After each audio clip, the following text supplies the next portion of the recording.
No. San Diego and Southern California, what's going on? This is hour one. Jon and Jim will react to the news that Joe Musgrove is not just out for the NLDS, which I think was expected. We commented on that yesterday, obviously. He will miss the postseason. He will likely miss all of 2025. It is a torn UCL. Tommy John surgery coming for the San Diegan, the captain, Joe Musgrove. And now, where do the Padres go from here in the short term? The medium term is more for another day, but a significant blow. There's no other way to look at it. Joe Musgrove, who had pitched so beautifully for the Padres in the second half of the year, threw it well against Atlanta before he left due to injury. And now you look at what's in front of the Padres, Jim, and we know they won't have him in this Dodgers series. Should they beat the Dodgers, they wouldn't have him for an extended series. And then from there, they wouldn't have him, of course, for a World Series either. You're talking about a potential where if Joe Musgrove was healthy, he could make 4 or 5 additional postseason starts this year. 1 in the DS, 2 in the CS, and 2 in the World Series. That will not be the case. Joe Musgrove shut down with a torn UCL, out for the postseason, likely out for 2025. Massive, massive blow. Brutal. Just absolutely brutal. Just brutal. And we'll hear from Joe in a bit. And I've already listened to it, and it's a tough listen. Like, I don't think you have yet. Yeah, it's tough. I mean, he's very emotional.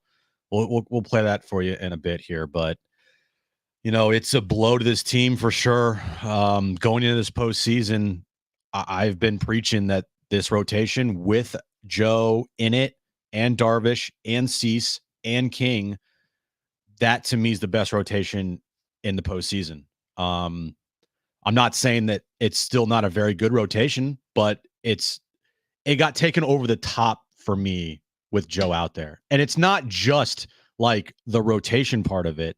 Joe's one of the leaders of this team. He is the San Diegan. He's the captain. He's one of the captains of this team. He's a guy that people look towards. And, you know, talking about the change of culture with this franchise over the offseason into this year after the disastrous season last year, one of the big keys to changing all of that and making sure that the ship was righted was Joe Musgrove. And you've heard Mike Schilt talk about that. You've heard other players talk about that. You've heard AJ Preller talk about that, you know, Joe's a leader in that clubhouse.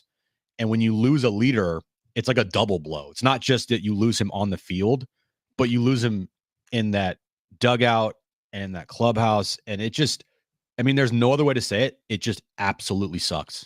Yeah, I'm with you on. I think you bring up a really good point, which is like the differentiator for the Padres was their rotation. And they still have a very good rotation. But the truth is, it's been negated. When you take one of your top 4 starters out, and they're all kind of on an equal playing field, depending on the day, right? Joe Musgrove can be as good as Dylan Cease. Dylan Cease can be as good as Michael King, and so on and so forth. You take Joe Musgrove out, well, let's just do the math on it. The most games they could play from here on out is 5 + 7 + 7, okay? And they just had the luxury of sweeping Atlanta, which means they could set the rotation. If you don't sweep this upcoming series and you're lucky enough to advance, you're going to rely on that number 4 spot, Jim, multiple times potentially in a championship series and multiple times potentially in a World Series. Now, those are good problems because you're getting to championship series or you're getting to World Series. But like I would have told you 48 hours ago, in a Padres-Dodgers series, the Padres have the clear rotation edge. Clear. That, to me, no longer exists. I think they have a slight rotation edge. When I look at it now and I look at Flaherty, Cease, and Yamamoto, Darvish, or whatever the orders are, and now I see Buehler and Darvish. I mean, the thing is, Jim, when Darvish came back, it's only been 5 starts. He only threw 25 innings. So to pretend like we know everything we need to know about you, Darvish, and he's capable of going 6+ innings 3, 4, 5 times this postseason and having a 2 ERA, that's not what we know. Just like the Dodgers don't know that about Yamamoto, or they don't know that about Buehler. My point is, the playing field's been leveled from a rotation perspective. Who's going to pick up the slack, both in the rotation and on this team, to overcome all this? They're capable. They've overcome a lot this year. They've played for the loss of their owner. They'll now have to play for a loss of a player in the rotation in Joe Musgrove. I mean, he's still there, but he's not going to be on the mound, and we'll see if they can overcome it. They've dealt with adversity all year, and they've come up on the right side of it. Can they do it for another round or 2 or 3? We knew this was not going to be easy. We just knew, being in San Diego as long as we have. So true. Everything was great the other night. There was too many things going right. it just something had to happen. You're sitting there saying to yourself, this feels too perfect, right? They're up 5-1 in game 2. They just had an amazing inning, 2-out rally where, like, I forget the what it was, but it was like the first team in baseball, the 2 outs, they had like a cycle in the inning or something like that. I don't even remember. And then all of a sudden 6 hits with 2 outs or whatever. Yeah. Some stat in the second inning that the third team in baseball history with 6 hits with 2 outs in an inning. There you go. And the only team to hit for a cycle in an inning with 2 outs in a postseason game. Yeah, in a postseason game was the Padres. Mm-hmm. And then the 4th inning, and you're like, oh no. Right. He walks off the mound, and I know what he said post game maybe gave some fans some optimism. I don't know about you, John. I think we both like thought to ourselves, yeah, this ain't good. You don't walk off the mound like that and say that your elbow hurt, and then all of a sudden you're ready to go in a week. You just don't. And we were all kind of fearing this. I think a lot of people behind the scenes were like, yeah, this is bad. And today they officially announce it. It just sucks. I hate it. It sucks because Joe is such a competitor. He's a guy that when this team wins its first World Series, you want him out there with the team competing on the mound or like, in a series, helping them win a World Series. And it just is brutal. It's a brutal loss for in that clubhouse, in that dugout, and especially on the field on that mound. I just wonder if they can overcome it. Like, you got to completely put this thing to the side. It's over and done with. You can't allow it to creep into the series. It's going to be hard enough as it is. If you're Dylan Cease and you're thinking about Joe Musgrove, you've already fallen behind. If you're Manny Machado and you're thinking about Joe Musgrove in the batter's box, you've already put yourself in an unfavorable position. I want to hear from Joe first. We can hear from AJ Preller coming up, but I want to hear from Joe Musgrove. And we have this from earlier this afternoon. Brent, you've got the sound of Joe Musgrove. Let's hear from Joe Musgrove, who will miss the remainder of the year with a torn UCL. Jim, just what are your immediate thoughts knowing what's ahead? Yeah, I mean, I'm devastated about, not being able to finish what we started. But, I'm not all that concerned about the work or the rehab and, the time off. I know how to work hard. It's just a matter of, coming to grips with that. This is it for me. Did they tell you how significant the tear was? Like, was it a full tear and give you a time? I mean, it's pretty good. Yeah, enough to where I feel like I can't throw a ball. So. Did you know right away when you came off the mound that it was probably that bad? Or? Yeah, I mean, I've been dealing with it for a while, and everyone's got some kind of tears and some damage in the UCL. I was told back in the middle months of the summer that, that there was some damage there and that it was kind of a matter of time. And, this seemed like something that I could manage physically. I felt like I was capable of throwing still. Didn't feel like anything, as extreme as, a UCL injury. But over the last few weeks, it was getting, a little more intense. And then obviously in that last game, it was a pretty drastic jump from like the 3rd to the 4th inning. I felt decent in the first couple innings and velo stuff was still there. I think I remember after the 3rd coming in and feeling like significantly tighter and put some heat on it, tried to go back out. And then, that entire 4th inning was a struggle. I was just trying to get it over the plate and get out of the inning and, reevaluate from there. But yeah, I think I was pretty clear. I didn't, necessarily know it was a UCL injury, but it was something that I hadn't felt before. And to the point where obviously I don't think that's the first time in my career I've had to walk off the mound. So it was pretty intense for me. This is what you came back for. I mentioned that's the devastation, but that's you were pitching incredibly well. And you started to think, all right. I mean, the writing was kind of on the wall for me with, the injury and just a matter of when. But going into that start, this wasn't even a thought in my head as one of the possible outcomes. It was, more concerned with the result of how I threw the ball. It's just all very sudden and drastic. It's, kind of hard to soak everything in at once. I'm sure things will get clear for me over the next few days. But, right now it's just knowing that, that Wednesday game is probably the last time I'm going to compete with some of these guys as teammates in my career, and that's hard to swallow. So when will you decide that when you're going to get it and who's going to do it?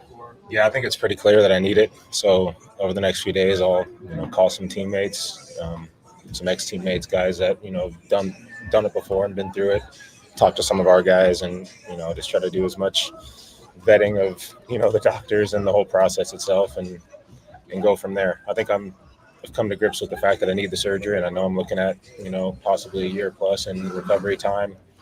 I'm good with that. I know how to work hard and get myself right. So I'm okay with that idea. It's just still getting used to having to sit and watch from the sidelines, but it's part of the game. It's one of the risks you take when you play this game. And, I knew what I was getting into when I pushed it through, that doctor visit, and I was throwing well, and I felt really good on the mound. I was, loving the way I was competing. Like, everything just felt so good. It's just hard to swallow right now, but I'm going to still be around. I don't know when the surgery will be. I'd like to get it sooner rather than later and just kind of start that process. But I'm going to be around. I'm going to be, supporting the hell out of these guys, and, being available in any sense, in any way possible to try to help. Was there a particular pitch the other night where you felt it and something go? Yeah, I mean, there was a certain pitch in the third inning that didn't feel good, and it just felt kind of like a nervy, ache that I've had before. I didn't think much about it, and then in the fourth inning, the punch out to Albies kind of really lit me up, and I think every pitch after that was, I felt like I was hanging on by a thread. So I just glad Higgy came out and got me when he did. I don't know how much worse the damage could have been, but I clearly didn't have anything left. So grateful for Higgy coming out and getting me. All right, that is tough to hear, and we're going to react to that. I mean, that is real. Here's the thing that just set in for me, and we all hope this, including Joe Musgrove. If the Padres win their first World Championship in franchise history, here, it's not going to be with Joe on the mound or active on the roster. Now, you're going to take it, and he's going to have played a role in getting you there, which is he's going to be remembered as a hero in that whole saga, if that's what ends up happening. But I feel like that's what I'm hearing in Joe Musgrove's voice, that he's on the mound now in September, October, with visions of leading this franchise that he grew up rooting for to a World Series. And of course, he's still rooting for that to happen. But if it does, in fact, happen, he's not going to be out there when it does happen in 2024. That's tough. It's brutal. And hearing him speak, like I said, I listened to it earlier. That's tough. Like, and I watch it. Like, if you watch it, it's even harder to hear him and see him. And he's on the verge of tears, and you just feel so awful for him because he's such a competitor, and he is a leader of this team, and he is one of the faces of this franchise, to be honest with you. And yeah, like, he'll be I'm not going to put like past tense, like, he'll be remembered as this guy, but for this season, he pretty much went out there and risked his career to try to help this team win a World Series. He went out there knowing that this was a risk, knowing that if he goes back out on the mound, it's most likely going to turn into Tommy John. It's most likely going to turn into a UCL popping. And that's what happened. And look, he knew the risks, and he went out there and he said to himself, look, I'm going to pitch till my arm falls off. And that's exactly what happened. I give him credit for doing it. A little bit of burn the ships, because you know what? If he went under the knife in July, so what? Right. So he's going to miss the 2024 postseason. What's he going to look like in 2025? There's no guarantees. Yeah. So why not go out there with a team that had a chance to win a World Series and try to win a World Series with that team? Yeah. We'll see what the other side looks like for Joe Musgrove. We're going to react to it. Can the Padres win a World Series without Joe Musgrove? 70470, start it with team, or you can call us 877-767-4760. We'll hear from AJ Preller on the injury as well. This is Jon and Jim.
If you missed our 2024 iHeartRadio Music Festival, you can now watch the best moments exclusively on Hulu. Beginning Monday, you'll see the biggest festival headliners from around the world assembled on one stage, one show. Keith Urban, New Kids on the Block, The Black Crowes, and many more. This is the only time you'll see a lineup of superstar performers like this one on one stage. One night, see it all at our 2024 iHeartRadio Music Festival, streaming only on Hulu, beginning Monday. All right, so we heard from Joe Musgrove, not overly encouraging. And by not overly encouraging, he's going to miss 2025. There's nothing encouraging about any of this. He has not thrown 100 innings either of the last 2 years. That's when the contract started. So he's finishing year 2 of a $100 million deal. Not that this is about dollars and cents, but when you look at it from that ramification or perspective, he'll be through 3 years. He didn't throw 100 innings last year. He didn't throw 100 innings this year. He won't throw 100 innings next year. He'll throw 0 innings next year. And then the next time he's on the mound, he'll be 33 years of age in 2026. I mean, that's just the reality of the matter, unfortunately. Yep. I mean, but the Padres now know what they're going to need to do. And this is, again, for when the season's over. You're going to have to address your rotation, obviously, if you're AJ Preller. Yeah, and you can maybe say it's a little bit of a blessing in disguise when it comes around to the offseason. It's not, there's no blessings or anything when it comes to right now. But as far as the offseason goes, if this happened in spring training next year, they'd be SOL as far as like trying to make sure the rotation was, shored up and whatnot. It's I know, but I'd rather not have it. I'd rather have him have it in March and have him healthy in the postseason. Oh, for sure. I'd rather have him be healthy in the postseason and they win a World Series. And then if his arm blows out, I mean, I think a lot of people would be still not happy about that. And of course he would be upset about it. But just a really it sucks, man. What does AJ Preller have to say about this? So remember, we heard here was the order of things. I think it was first Schilt that spoke, then Preller that spoke, then Joe Musgrove that spoke this afternoon. Schilt said he's out for the DS, and we'd go from there. And then within 30 minutes, AJ Preller addressed the media and had this to say about Joe Musgrove. Yeah, wish we had better news to report on Joe, but I know Schilt talked about him being out for the NLDS. So he went for the MRI yesterday. It showed that he's got damage to the ligament. It's a UCL injury. It's going to be surgical, so a Tommy John surgery for Joe. Obviously, a blow to our team, on the field. I think just as much, you have, what he means to our group and our team, his presence every single day. He's totally vested in the Padre organization. You see the work he's put in, our medical team over the last few months just to get to a position where, he pitched us into the playoffs, honestly. So really a testament to him and what he's all about. Everybody in that room will talk about it. But from Joe's standpoint, he need to go get his arm fixed, go have a UCL surgery. He'll talk about the details of that and what that looks like, but he'll be out for the rest of the playoffs. Do you know who's doing the surgery? No, I think we're he's doing his homework like he does with everything, and I think he'll make that call here in the next couple of days. So 18 months, the usual. No, I think with TJ's, I think from it looks like it's basically like ligament, and sometimes you get flexor, sometimes you get other things that are all part of maybe a bigger issue with the elbow for him. It looks like it's fixing the ligament. We've had guys come back from that in 12 months, other guys 14, 16 months. We won't put a hard time frame. Obviously, he's got to go get the surgery. They'll get more information after that. Biggest thing with Joe is as hard a worker as we have in that room, and we've got a lot of hard workers in our clubhouse. So, he's obviously very committed. He'll put himself in a great spot and be ready to come back and pitch whatever that time frame is here down the road. Where that is, whether it's the end of next season or the 26th year, we'll figure that out after the surgery. Next season. Again, we'll see how it goes. Some guys have come back at different time frames, but obviously he's going to be out an extended portion of next year. Yeah, I mean, this is very obvious. He'll likely miss a year's time. With it happening in October, it doesn't give you a lot of a chance to pitch in the next season because do the math, 12 months from now is October. Mm-hmm. But there's guys that have come back from Tommy John in 10, 11 months. There's guys that take 16, 17, 18 months. Yeah. I know this. He'll be fully healthy by the start of 2026, assuming a successful operation. I also know this. He's not pitching in this postseason. No. So those are the things we know right now. 2025, they can address it. They got plenty of time to address it. What they can't do is address it right now. Once he went on the IL last season with his shoulder, you're thinking to yourself, it's a matter of time. Like the arm, something's going on there. I'd rather have elbow than shoulder. I promise you that. And then this year, when he went in the IL the first time with elbow discomfort or tightness or inflammation, they call it inflammation, right? I think they did. Elbow inflammation. Then you're thinking to yourself, matter of time. And that's exactly what we said. Mm-hmm. So if you're looking to find someone to blame for this, like, why didn't he get it sooner? Or like, why did he push himself or this and that? Look, the dude basically pitched until his arm fell off, knowing that that was most likely going to happen. Right. Because he wanted to be out there to help his team win. And guess what? Maybe without Joe, they don't make the postseason. Like, he pitched amazing when he came back, albeit from one inning. He was fantastic. Yeah.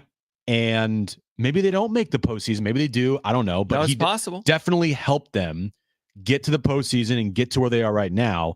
It's just brutal because once you get there, you know, those are obviously the most important games and you want to be healthy for those. And he won't be there. But I have no issues at all with him, quote unquote, pushing it while knowing that this is a possibility or whatnot, because say he didn't push it. Well, then you're just like prolonging it and putting it off until further down the road. I mean, what if this team, he's out there with the team, and what if they do end up going to the NLCS or the World Series, and then game one of the World Series, you find, oh, by the way, Joe blew his arm out last game.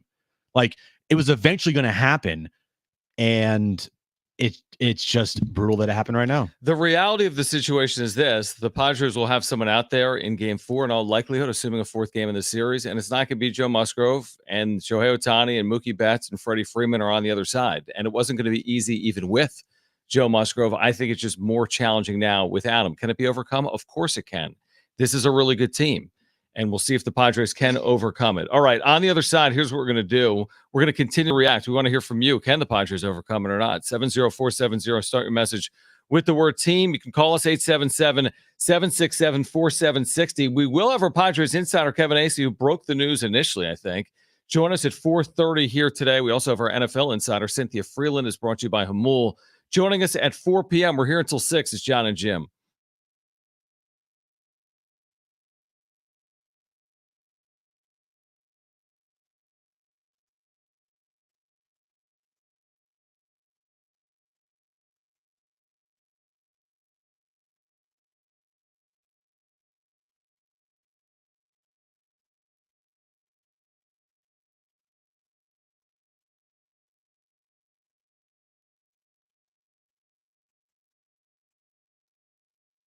All right, hey guys, it's Jon and Jim. Baseball postseason is here. Watch all the action at Hamul Casino and throughout the NFL season. Make sure to get there every single Monday night for a chance to win big with Monday Night Live, $100,000 punch out. Yeah, John, with 10 winners every hour at 7 p.m., 8 p.m., and 9 p.m. Your odds, they're better than ever. Plus, you earn entries all month long by playing and getting two-time entries on Tuesdays with at least $500 in cash for all winners and a chance to win up to $100,000 in cash. Hamul has endless dining. They also have Tony Gwynn Sports Pub, which is a great place to eat and drink and watch the games. But with endless dining 5 nights a week, their endless dining includes a Saturday surf and turf buffet. You'll love it. They've gone over the top. Perfect combinations of succulent steaks, delectable seafood, and more. Yeah, get to Hamul Casino all football season long, including every Monday night for a Monday Night Live $100,000 punch out. Hamul Casino, it's fun above all else.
All right, this update is brought to you by Taco Bell. The breaking news of the day, Joe Musgrove will have Tommy John surgery, as announced earlier this afternoon. He will miss the rest of the postseason and the 2025 season as well. But Padres and Dodgers will still get underway tomorrow night. Game 1, 5:38, first pitch.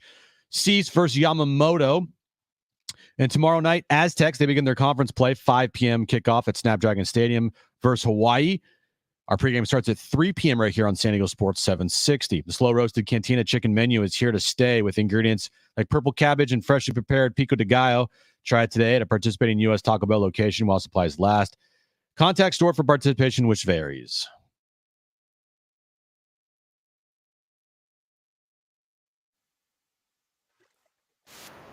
All right, we've Eric Clapton tickets. We'll give those away during Trailbreak Radio in the 4 o'clock hour.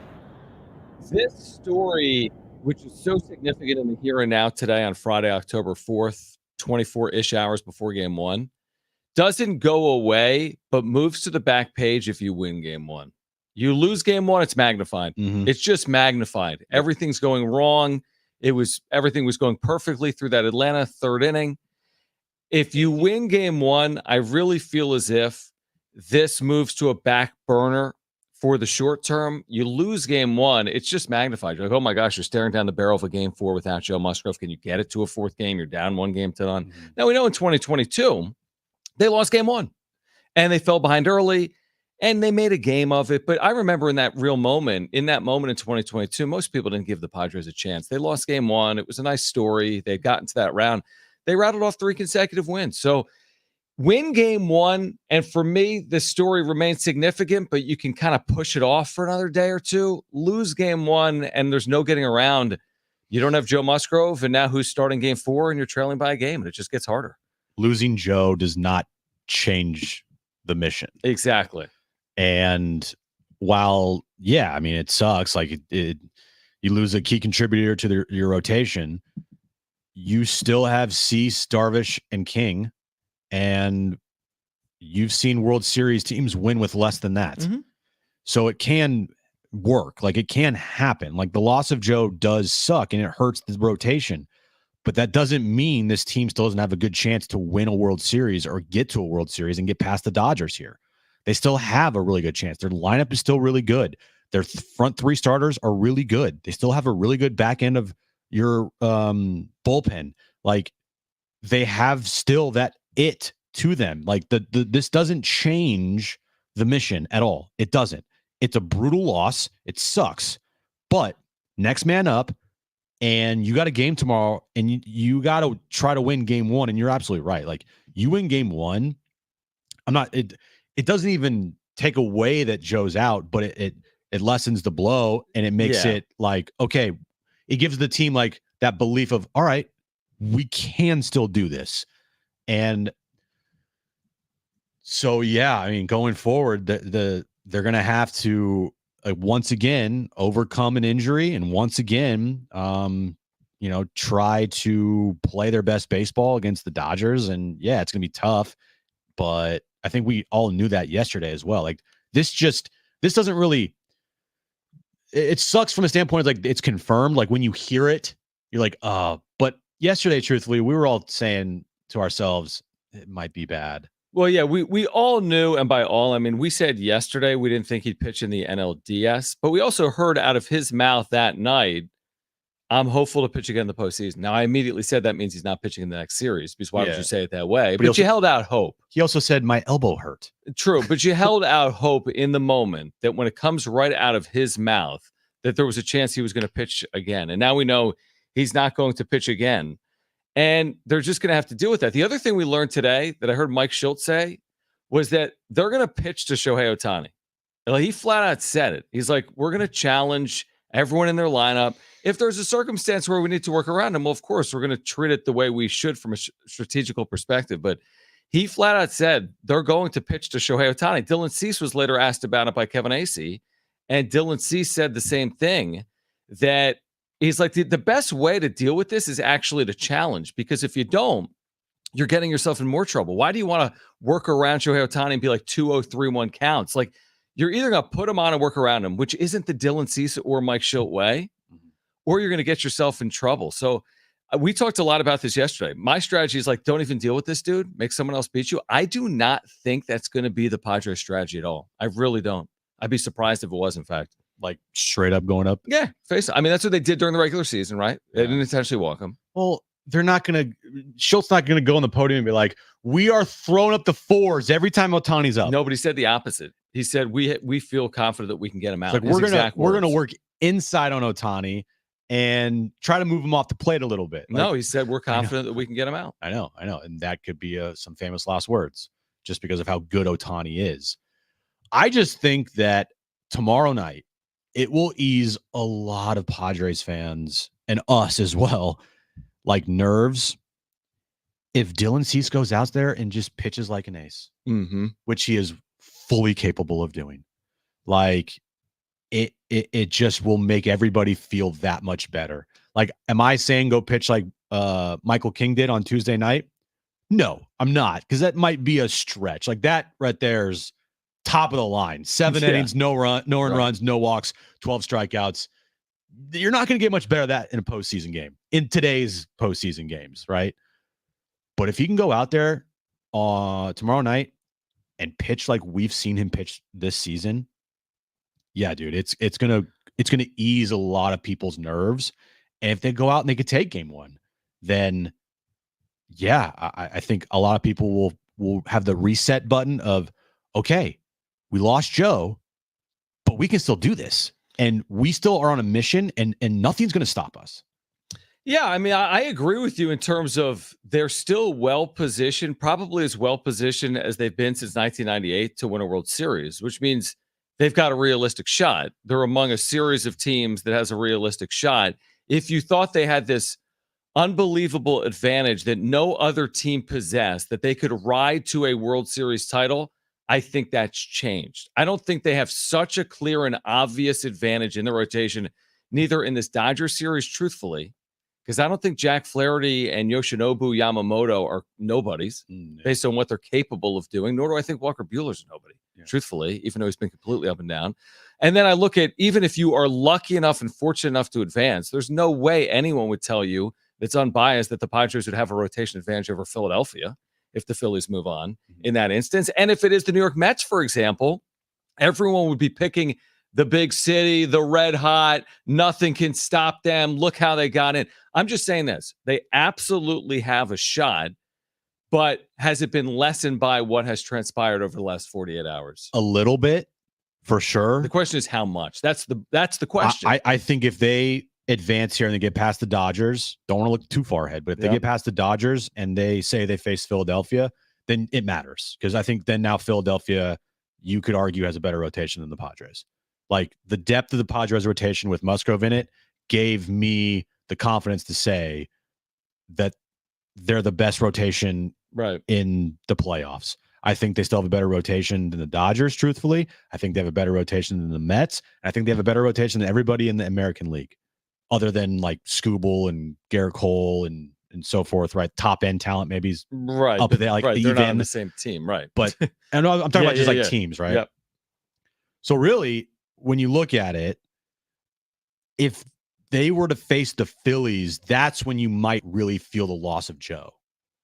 From like a matchup standpoint, you're still going to feel the loss of Joe, but like matching up 1 through 4, I would take the Padres over anybody. Now, what are you doing with that 4 spot? Like, what's going to happen there? And that's also the biggest question in this series, because we both think that this is going more than 3. This is not going to be a sweep either way. This is going at least 4. So what is going to happen when Joe's spot comes up? Because one team will be up 2-1. Hopefully it's the Padres. If they're up 2-1, then I think they have a little like leeway to maybe go bullpen or go Martin Perez. But dude, if they're down 2-1, I don't know. Well, I think if they're down 2-1, then you make the very serious argument to pitch guys on short rest and live with the consequences.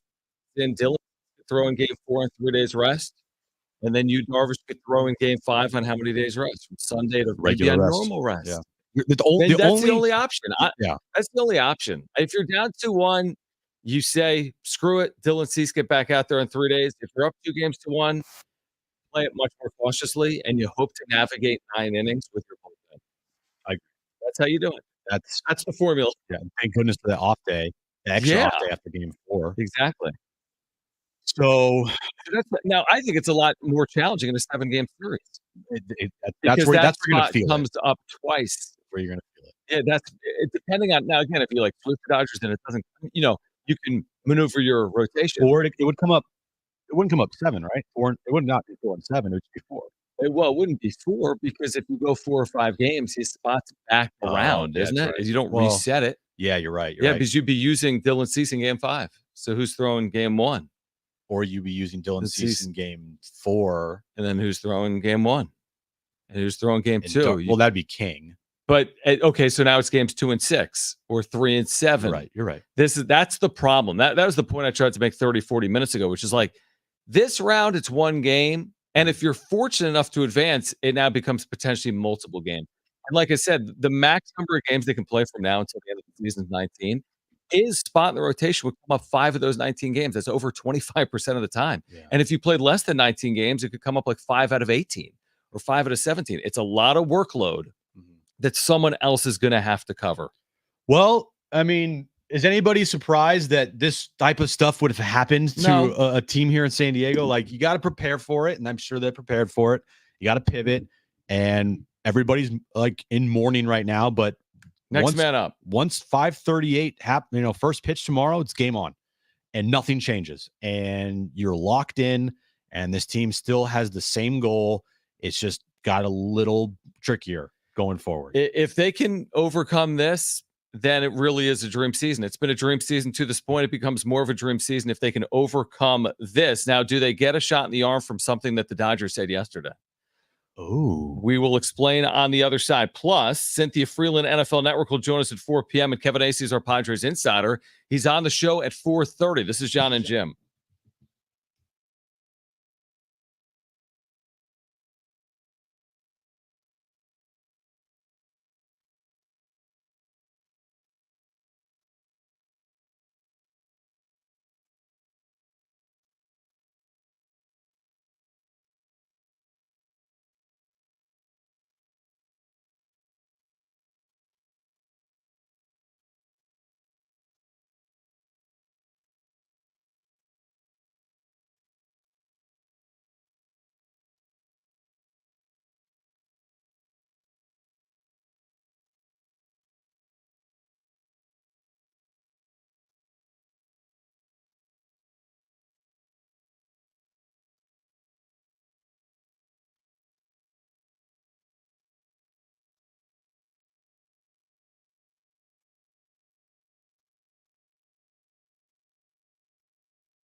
All right, Jon and Jim back with you. Cynthia Freeland, NFL Network, will join us in 13 minutes, courtesy of Kamul. San Diego Sports 76. He has 13 chances for you to win $1,000 every weekday. With the inflation vacation, we're at the top of every hour from 6 a.m. to 6 p.m. and enter at sportssd.com. Typically, when the Padres feel slighted, they respond. For whatever reason yesterday, Jack Harris of the LA Times, Oscar Hernandez said this. I don't know if he meant it to come across this way or not. Who cares? He's not a friend. He said, this is a direct quote from Teoscar Hernandez. Me, I wanted San Diego. Just because of the adrenaline and the intensity, just the history of these two teams, I think this is the best scenario for us. And not only us, but the whole baseball world. So I think what he's saying is, hey, I think it's a good series. But you can read it two ways, which is I wanted San Diego, as in that gives us the best chance to move on. That's exactly how I'm reading it. Right? That's what I'm saying. I am reading between every single line there. You wanted them. That's what I'm reading. And it's the best matchup for you guys. Okay. Manny was very savvy. He said something along the lines of, this is what everybody wanted. Yeah, he's talking more about like the baseball fans. world. Yeah. And truthfully, dude, this is a dream NLDS and series is for Major League Baseball. Yeah, you got Phillies and Mets. And then Padres, Dodgers. Mm-hmm. You have Yankees in it as well in the American League. Like, this is what baseball needed. Hopefully the series live up to the hype. Yeah. Like, hopefully they're both really good series in the National League, and maybe you get a good series in the American League. So I think that this is perfect for what baseball wanted. You got two series. All four teams hate each other. All four teams' fan bases despise each other. I think it's really good for baseball. Me, I wanted San Diego. I mean, it's a very interesting quote over the course of it. Can you stop doing that? Because you only do it when I'm talking, and it's super annoying. So if I do that, here's talk. Okay. Tell me how that is. It's annoying. If the audio quality on YouTube sucks, you can't do anything about it. If it's great, you also can't do anything about it. Okay. And you've done it 8 times in the first 45 minutes of the show. Do it. Yeah, that's annoying, right? Okay. You're not going to solve our audio issues. I'm sorry. Okay. I'll stop. I'm sorry. Well, thank you. I tried doing a show when someone's doing that every 3 minutes. I don't even know what we're talking about. We're talking about Teoscar Hernandez and what he was talking about the other day. Talking about, okay, I get it. Geez, sorry. I'm just telling you. It's hard to do it in a segment. All right. Sorry. I focus on a million different things. My bad. Just focus on the show. Okay. I am focusing on the show. Just I don't know what we're saying anymore. Oh, I'm saying it's an interesting quote when you have 6 days off. I would stay away from anything that is used as fodder for the other side. Bulletin board material. Yeah, don't do anything. Fans, don't do anything. Players, don't do anything. TV broadcasters, don't do anything. Jim, don't do anything. John, don't write no stupid songs. Nothing. No, I agree on all that. I agree. And listen, maybe they do. I mean, does this end up in the Padres clubhouse? I'm being serious. Does someone clip that out from Ben Fadden's Twitter page? Put it up, pin it up, print out a color photo from Fadden's Twitter page and pin it up. Hey, did you see what Ben Fadden said that Teoscar Hernandez said? Yeah, I don't think so. They know who Ben Fadden is in the clubhouse? Seriously? I kind of think some do, right? Probably. I'm sure probably like, who's that kid? Yeah, exactly. Like, yeah, that their players are aware. I mean, they're aware of everything. They're aware of everything. They know. Yeah. They have social media, or they have people tell them, or they have people send them things, which is most likely how they know things, right? Like someone sends it to them. They don't go searching for it. Some might go search for it, but I bet a lot of them just get sent things. So it's so funny when I listen to it. Like I spent today listening to Mike Schilt for 15 minutes, and I heard some of AJ Preller. The whole thing I'm listening for is someone going to slight someone. You know what I mean? Like the thing is, they talk for 30 minutes, and then they take one sentence out of what they said over 30 minutes. They're like, "Oh, Mike Schilt said he's not scared to fish Shohei Ohtani." Well, he didn't say it in those exact words. But if you ask him 6 questions about Shohei Ohtani, he might say something that's perceived as a slight by the other side. But this to me is, I don't know. I feel like actually people would make more of a deal of it than it's being made of. The me, I wanted San Diego from Teoscar Hernandez. Do you feel I don't feel like people have really run with it. I'll run with it. Fadden ran with it last night. I thought it would really catch wildfire. I thought you and Darnay would be talking about it last night on the On Fryer podcast. I think you did actually talk about it. We did. And I said that I'd take it as a slight because I like to read between the lines. Right. And of course I'm going to take it as a slight.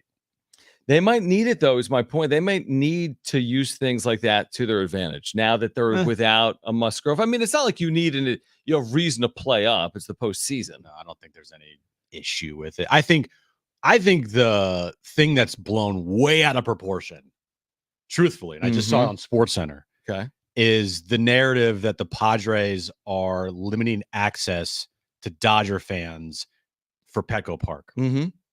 One, the ticket prices at Dodger Stadium are the lowest of the remaining teams in the postseason. Of all 8 teams? Of all 8 teams, they have the lowest ticket prices. Okay.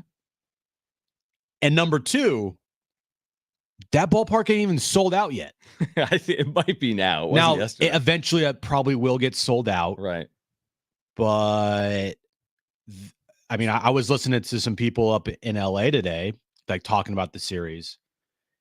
And one of the things that they mentioned was, can Dodger Stadium match the intensity of Petco Park? The answer is no. They're talking about it up in LA. They're talking about how Dodger Stadium isn't even comparable to Petco Park. And they're 100% right.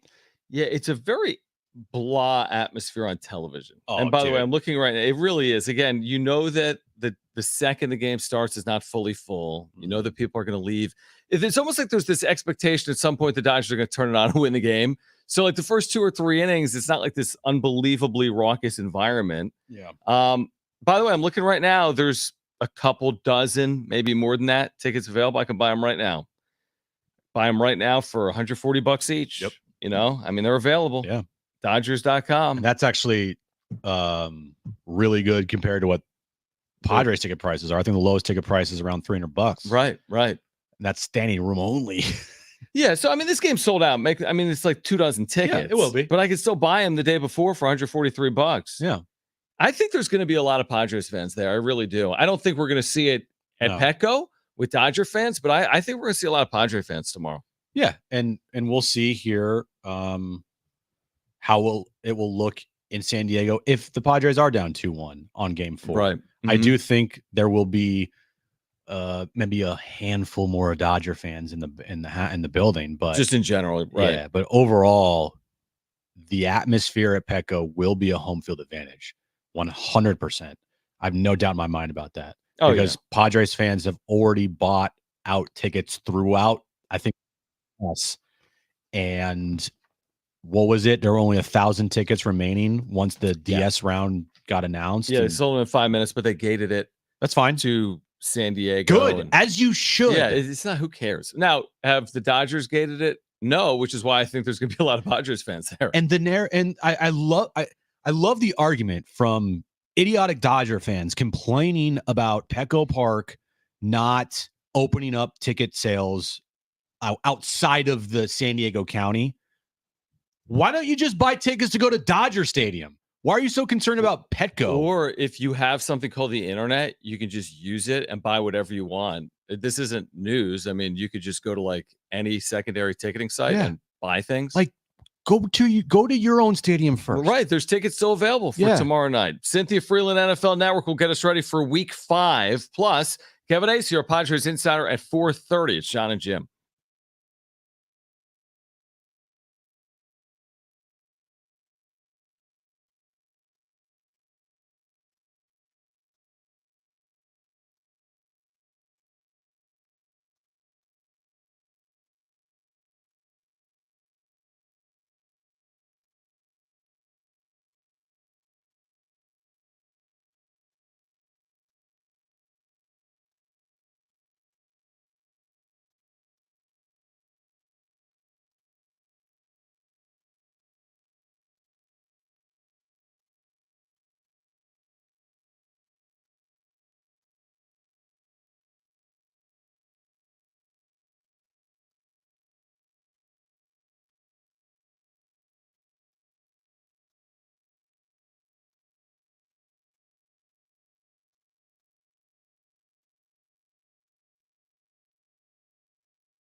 This update's brought to you by Taco Bell. The breaking news of the day: Joe Musgrove will need Tommy John surgery. AJ Preller announced that earlier this afternoon. He'll be out for the rest of the postseason and all of the 2025 season as well. Padres Dodgers tomorrow night, game 1, 5:38 first pitch. Dylan Cease on the mound to start for the Padres against Yoshinobu Yamamoto for the Dodgers. Tomorrow night, Aztecs also begin conference play. 5 p.m. kickoff at Snapdragon Stadium versus Hawaii. Our pregame coverage starts at 3 p.m. right here on San Diego Sports 760.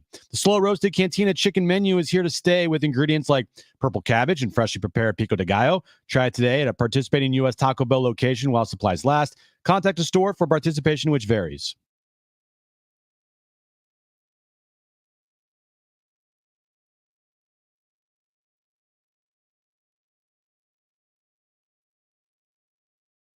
No.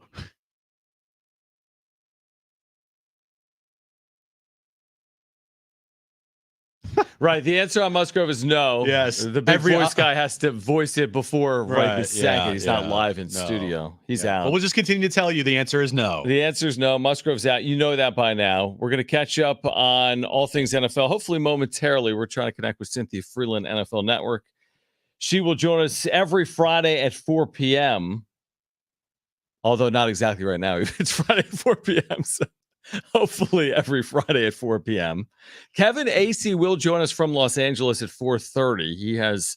Was he part of that scrum with Musgrove? We heard from Kevin Acee in that scrum, right? Yes, he was there. So he talked to Preller and Schild and Musgrove. He was been at every interview today.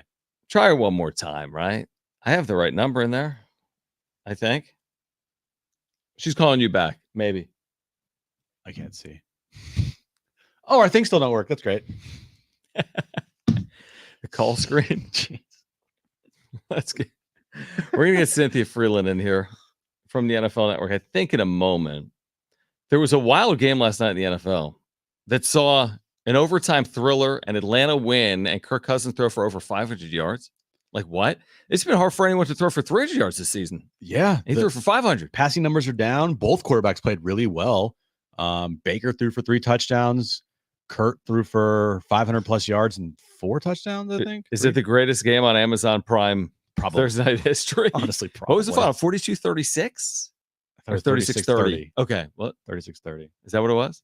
I like saying 42-36. Why? Sounds like we're that more literally points. Wasn't even the score. It sounds way better. No? Okay. Let me text her. Do it on the fly, man. Hold on. I think I said 4 o'clock. She's like, I hate you guys. I'm not doing this anymore. No, she's cool. Is now still a good time to connect? Like, hey, we're trying to call you. Radio man. We'll just wait. Yeah, we're good. We're good. Hey, it's fine. Dun, dun, dun, dun. All good. It's all fine. It's fine. We do have Eric Clapton tickets we'll give away this hour. You know Eric Clapton. Oh, of course. For whatever reason, Jim is like, you're not an Eric Clapton guy. Can you name 2 Eric Clapton songs? I can't name even one, bro. Really? When it comes to music, like, I'm not the guy to ask. Just in general music? Like anything. When it revolves music, yeah. Like old school music. Well, that's not that. I guess it's old school. Did you say the wrong time? No. Is it the right number? Yeah. Okay. It's all good. We can just talk to each other. Yeah. So, how was your night? It was okay. Had the On Fire podcast. You hung out with Darnay Tripp. I did. Man, it's been a busy 24 hours for Darnay. Yeah. Really busy. Must be nice. Do more media. Yeah. Go on more shows. Oh, wait, you can't. If you know, you know. Yeah. Anyway, yeah. Well, I thought your wedding was fun. That was 5 months ago. Whatever. How was the night without Kristen? Because I know that you act like I went out with like someone else. I don't know. It was good. By the way, the Hawaii pronunciations, believe it or not, are hard. Oh, you think? Like, there's going to be a lot of if they've got a middle linebacker with last name Smith, he's going to make a lot of tackles tomorrow. I promise you that. Now, there's some tough pronunciations, dude. So when you're on, if a guy makes a tackle, his name, give me like one of the names that's like really crazy. I don't have it in front of me, but there's some really crazy names. do you just go off the cuff and be like, No, Smith with the tackle? no. I'm not. But I mean, I might not say the name. Hold on. Look at this pronunciation guide. I'm serious. Hold on. I mean, you can't really see it on the radio. Well, yeah, no, you can't. Have you ever seen a pronunciation guide that's the whole length? Oh, this is the pronunciation guide. It's like 100 players. 100 players. That's like the whole page. It's the whole team. And some of them are like, even with the pronunciation guide, it's impossible. And do I go into the Hawaii radio? That must be the worst part of the job. The visiting radio guy comes in, is like, hey, can you help me with pronunciations? Every name is hard. Anyway, so that's what I'm doing tomorrow. But I couldn't sleep because I'm like, man, these pronunciations are tough. They do look very tough. It's really tough. I don't envy you. I really don't. Well, that's okay. No. Let's get back to the Padres. We'll see if we can connect with Cynthia Freeland. Okay. Game 1 is 25 hours out, 5:38, so just over 25 hours. And we know games 3 and 4 will start at 6:08. And we can San Diego. We can announce it, right? Well, announce what? We will be back at the Naughty Barrel next Tuesday before game 3. And if there's a game 4, we will also be back at the Naughty Barrel. Are you sure you can announce that? Dude, who cares, right? I mean, I care. I want to make sure we're there. I mean, I care. No, we're going to be there. Yeah, no, I know we're going to be there. I'm positive. Yes. I talked to Dom today. Perfect. So Naughty Barrel 9th and Market, which has, by the way, happy hour from 4 to 6, and the game is at 6, so perfect. Oh, perfect timing. And we'll be on normal Jon and Jim 3 to 6 because it's a 6:08 start. That's perfect. Yeah. Because when they played the Phillies a couple years ago, the game was at like 2 in the afternoon. Yeah, that was 1 brutal. or 3 or something. But then we had a show after the game. Remember when everyone came out of the ballpark I do remember. People were dancing in the street, and it was like the craziest show we've ever done. I do. That was after game 2, and they won. Thankfully, right. That was fun. We went inside. Did you go inside that game? Yeah, you idiot. We sat next to each other. Okay, Mister. I can't remember. I can't remember yesterday. A lot of other things that happened, but you can remember that. To each other, and then we were walking out in left field because we had to do the show, and Robert Suarez allowed a home run to someone. I remember. You couldn't remember that we went to the Mike Schilt press conference. We didn't. We did. 100%. Because you asked a question. Yes, and you were there, and you got very secondhand nervous. I have a kid. I got so secondhand nervous, and I'm calling San Diego State football games, and you're doing podcasts with Darnay. Yes. But here's the thing. You were so nervous. Do we have that sound? No, I'm not. No, don't do it. No. You were your voice was like, I don't even know what the right word is. Hold on. Okay. That's not what we're looking for. Anyway, this is a long way of saying game 1's important. Okay. I wasn't even talking. Okay.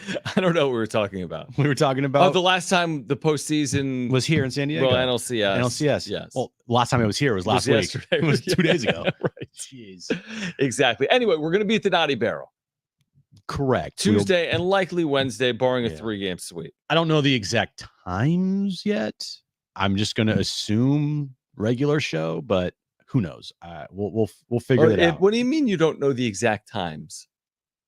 If the game's at 6, correct, and we're doing a 3-hour show, but we did a 3.5-hour show last time. Brent was told normal show. Okay, then that's what it is. Or do you just want to do 12 to 6? Do you want to do 9 a.m. to 6? Commercial free. Commercial free. Just nonstop talk. I mean, about Padres. I'm not opposed to it. I'm cool with it. Actually, I am opposed to it, and you're also opposed to it. Correct. By the way, text line is open 70470. You can start your message with the word team.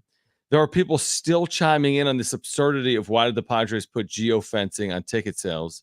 Serious question. I don't. Okay, he didn't know the answer. I think the reason they did it was to protect the loyalty of its fan base. They drew as well as any team in baseball. Mm-hmm. Why would you want another team's fan base eating up your tickets when you sell every ticket you can all season long? The Padres don't sell tickets to Brewers fans. It's not like if the Brewers are here, it's 20,000 Brewers fans. It's all Padres fans right now. Maybe that wasn't the case a decade ago, right? The Giants would play here, be a lot of orange. The Dodgers would play here, be a lot of blue. But today, it's a different world. I mean, the Padres are drawing as well as anyone right now in the sport. I have no problem with it. Even if I was an opposing team and fan base, I would understand. It would suck. I would want to go. But Well, then just buy go, tickets. just go to Dodger Stadium and then just buy tickets on the secondary market. Right. It's not that hard. Yeah, exactly. It's literally like the easiest workaround ever. It's like a fake outrage social media story. Yeah. Where someone posts a screenshot like they're geofencing tickets. They really think they're gonna loot. Like this. Like, wait, what? Yeah. And and then I just hate seeing on SportsCenter that them put out this stupid narrative that they put it up there on that. Yes. That is a stupid narrative. I said that yesterday. It's the dumbest narrative ever. They had less than 1,000 tickets. They sold in 2 minutes, and they restricted it to San Diegans because it's the team's in San Diego. Yeah, it makes no sense. Lord. Are we going to have Cynthia on the other side? Should I take a break? No. Okay. All right. Well, we'll get to the wrap, though, on the other side. Hold on. I just got a text from Cynthia. Oh, okay. Okay. Just peel behind the curtain. Here's the thing. There was a dog mishap. Oh, that's completely understandable. Completely understandable. Jim has told me 30 times since we started the show the dog ate his homework, so completely understandable. Okay. I'm going to tell her we'll call you at 4:15. At 4:15. All right, we're going to take a break. Cynthia Freeland, NFL Network, will join us next. It's Jon and Jim.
Like This is the most legitimate excuse in work history. Because a lot of people, when they're late for work, are like, I don't know.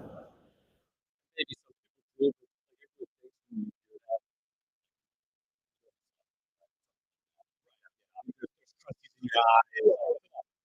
but oh, what? I don't feel it.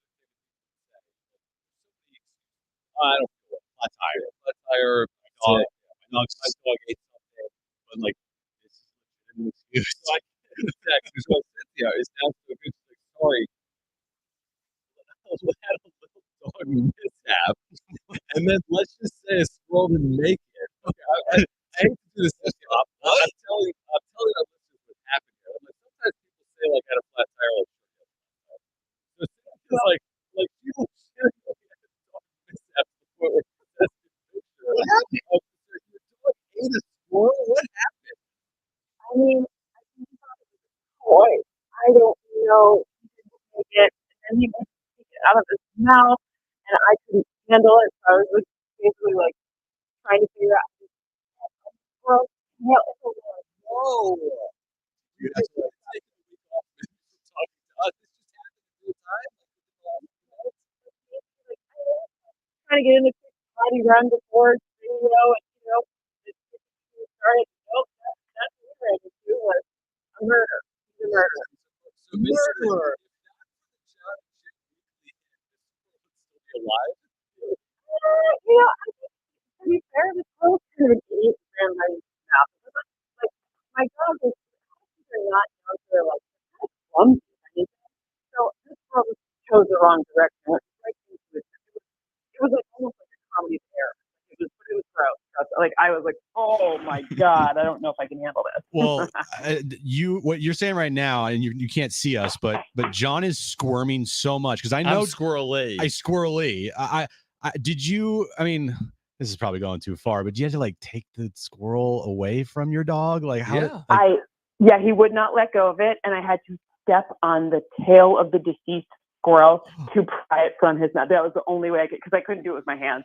I was just too disgusted. So I had to step on its tail. I know I'm going straight to hell. I get it. Oh. No, I don't think you are. No, this is quite the story. Yeah, Jon would have like cried and freaked out. I would have called 911. Yeah, he would have been like, Kristen, my dog ate a squirrel. Please help. I mean, I kind of feel different about him, if I'm honest. He's like I love him to death. Don't get me wrong, but I'm like, who knew he had it? I think he thought it was a toy, though. It was like not. It was the most unviolent death I've ever seen. I don't know. It's very strange. Like, how many deaths have you seen? It was wild. I'm telling you, that squirrel just ran the wrong way. His decision making was suspect, if anything. All right, this is what it's called a segue. There we go. So let's get to week 5. Kirk Cousins, Cynthia Freeland, NFL Network. Yeah, I don't even know how to segue from that. I'm just gonna do it. Who has better decision making, Kirk Cousins or the squirrel? No, I can't even segue. NFC South. I mean, they're 3-2. They won another close game. He throws for 500 yards. Everyone lock in. How do you handicap the NFC South right now? It's so weird because the Falcons are winning in the strangest ways. I mean, the week before it was like 0 offensive scoring, right? Like so, it was just all defensive touchdowns and special team touchdowns and then kicks. Then this week it was, it looked a lot better. That first drive was very, very sharp. And so, they really started strong. And then I thought the game was over, but there was no faith. I don't know. The whole thing is crazy. Basically, it just goes to show you that at least the Falcons are fun. I don't know. Like at least it's a fun team to watch, but I still think the Bucs are a better team. I don't know if they'll end up winning the division, but it is. The Bucs are, to me, especially once they get a few of the pieces back that are gone, they are the better team. Where do you think Davante Adams would best fit, and do you think he gets traded? I mean, the best fit would be different than where he's happiest, right? Like, I guess if he's not going to play anywhere, then the only best fit is like, if he wants to go to New Orleans or the Jets, right? But I mean, that whole, posting the picture of Edgar Allan Poe, and then people I love that he's just strumming up drama. Like, what is he doing? But, he could fit in a lot of places. It would be interesting to see him in a place like Kansas City where they've had a bunch of injuries, but we won't see that. That's not how they do things.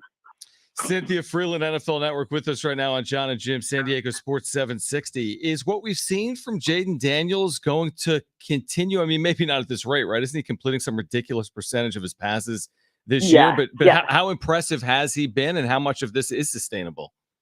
I don't think that's the 82% completion rate. Like, that's just really hard for, even though you think of the best quarterback ever to play, that doesn't happen. But, I think there's a couple of things going on here. First, like, he's exceeding our expectations, especially compared to how we felt about that offensive line going into this year, for sure. But then at the same time, Cliff Kingsbury, we see this. When he's in his bag, when he's sitting there figuring out, remember there was a couple of years ago where the Cardinals were the last undefeated team. I think they won 9 straight games.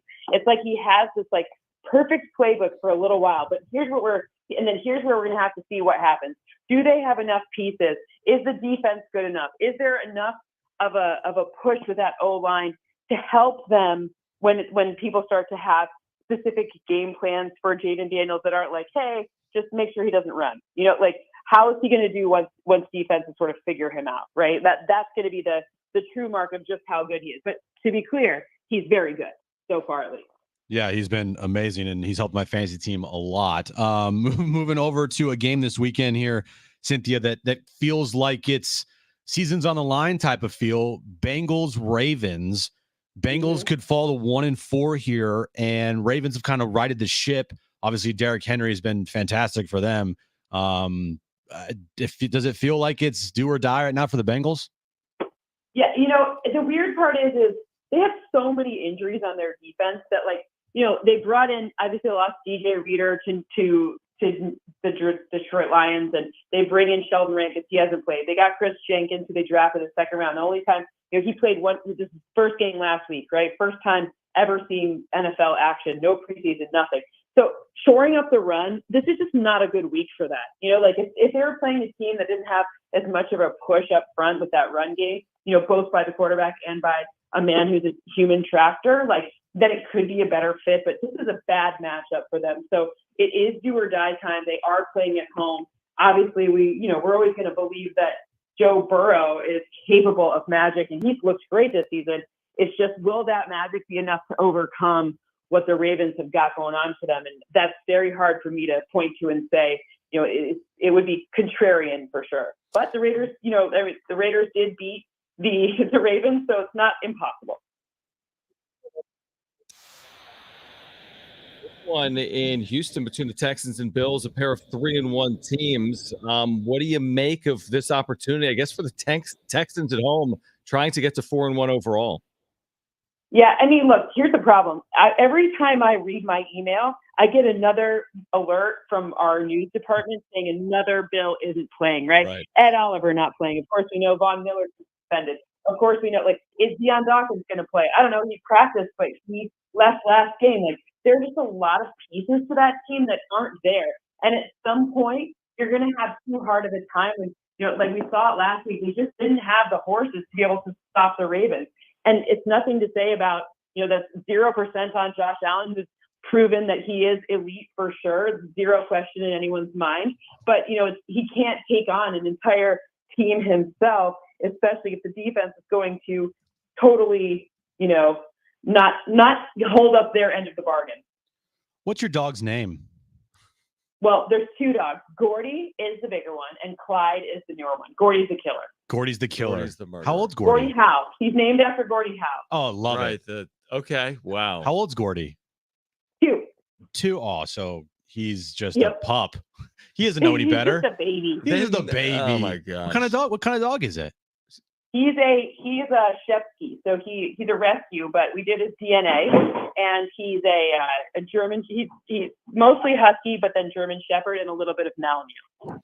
Well, you got a story now. Give Gordy a couple pets for us. It's okay. He didn't mean to, even though he's a killer. We're gonna brush his teeth. Yeah, brush his teeth. That's next on the docket. Oh yeah, brush it. My wife would have been she would have taken him to the vet. and brush his teeth and all that stuff if that happens. And so my wife would be like kissing the dog immediately. My wife would, I'd be like, Kristen, what are you doing? I love like, squirrel blood. she loved the dog so much. She just wants to like hug him. Yeah.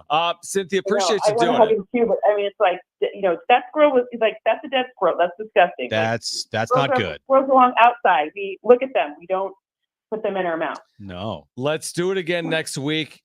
And let's Perfect. prevent any squirrels from Let's perishing. make sure between now and Gordy then. doesn't run into a That's what we're squirrel. going for. Zero squirrel death. Right. Cynthia Freeland, NFL Network. Thanks for doing it, Cynthia. Have a great weekend, guys. Take care. You too. Man. That is a story. That is the first. That's also a professional right there, because I know if either one of us or I'd be lost. Completely lost. And Completely she lost. just flipped it, switched there, and she went right into breaking NFC down South. NFC South. I mean, that is a professional. The only thing bigger than having to take a squirrel out of your dog's mouth is the NFC South standings right now, because it's completely wide open. It's completely wide open. I told her she's going to have to start doing like Sarah McLachlan type PSAs for squirrels. Oh my gosh. Dude. All right, let's talk to Kevin Acey. Yes. In LA.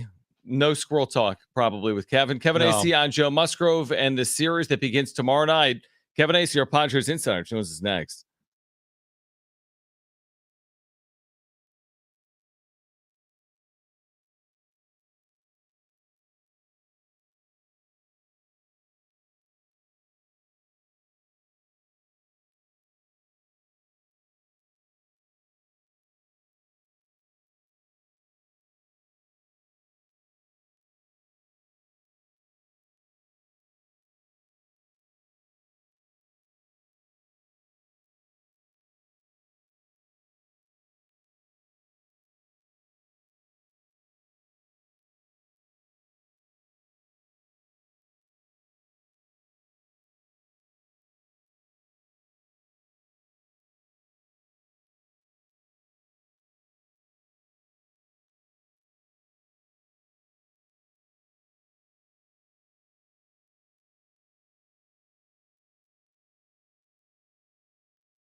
All right, this update's brought to you by Taco Bell. Of course, the breaking news of the day, Joe Musgrove will need Tommy John surgery. He is out for the remainder of the postseason and likely all the 2025 season as well. Game 1 tomorrow night at Dodger Stadium. 5:38 first pitch, Cease versus Yamamoto. Tomorrow night, Aztecs, they begin conference play at Snapdragon Stadium versus Hawaii. 5 p.m. kickoff there. Our pregame coverage starts at 3 p.m. right here on San Diego Sports 760. The Slow Roasted Cantina Chicken menu is here to stay with ingredients like purple cabbage and freshly prepared pico de gallo. Try it today at a participating U.S. Taco Bell location while supplies last. Contact store for participation, which varies.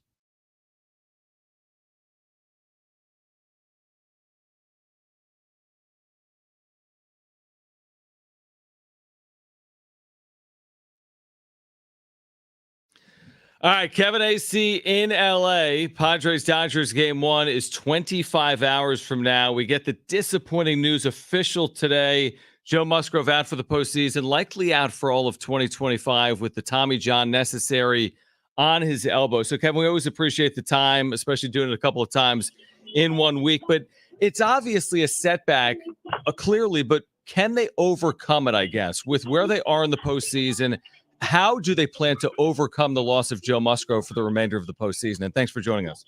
Yeah, I would. My first impression is that they're not ready to commit to that, and I'm thinking that it's fairly obvious that it'll be Martin Perez and then whatever they need to do to get through Game 4. About King on that first game back at Petco Park, and the second game at Petco Park, if the series gets that far, would be probably Martin Perez starting, but like with no guarantee that, depending on maybe their staff, that guy goes more than 3 innings, or certainly like maybe one time through the order. This is a devastating offense that they are facing, and they'll be careful accordingly. But they really have no choice. I still would say that they're positioned better than most teams to lose one of your most dominant pitchers, but it is clearly a big blow, and it's a big blow like in the clubhouse too. And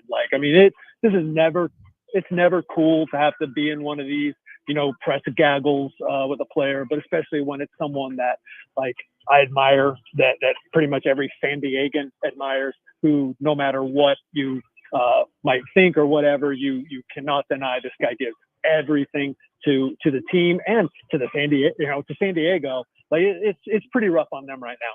And it sounds like hearing him speak, and that was heartbreaking hearing him speak and watching him, but that it sounds like this kind of was like a ticking time bomb, that eventually this was going to happen. And he made the decision, it looks like, kind of read between the lines here, that he was just going to pitch until his arm fell off, basically. Yeah, I mean, really, like, and right down to the end where he wasn't coming out, like, there were 3 pitches there. If you look back with the benefit of hindsight, you go, oh my gosh. But Kyle Higashioka, went out there, and that was going to be it, right? Like, Joe was going to keep throwing until somebody noticed. Yeah, and that only, like, adds to it, right? Like, look, every pitcher in the major leagues has UCL damage. He just does. Virtually, unless you're, one of those freaks, right? Mm-hmm. But the majority of them, for all the Tommy Johns there are, the majority of them don't rise to, the tear is not significant enough that it rises to the occasion that you need Tommy John surgery. And so it was in there. And this one that he had in June, evidently, was significant enough that they said, look, this isn't going to get better probably. So you're going to need it at some point. You don't need it now.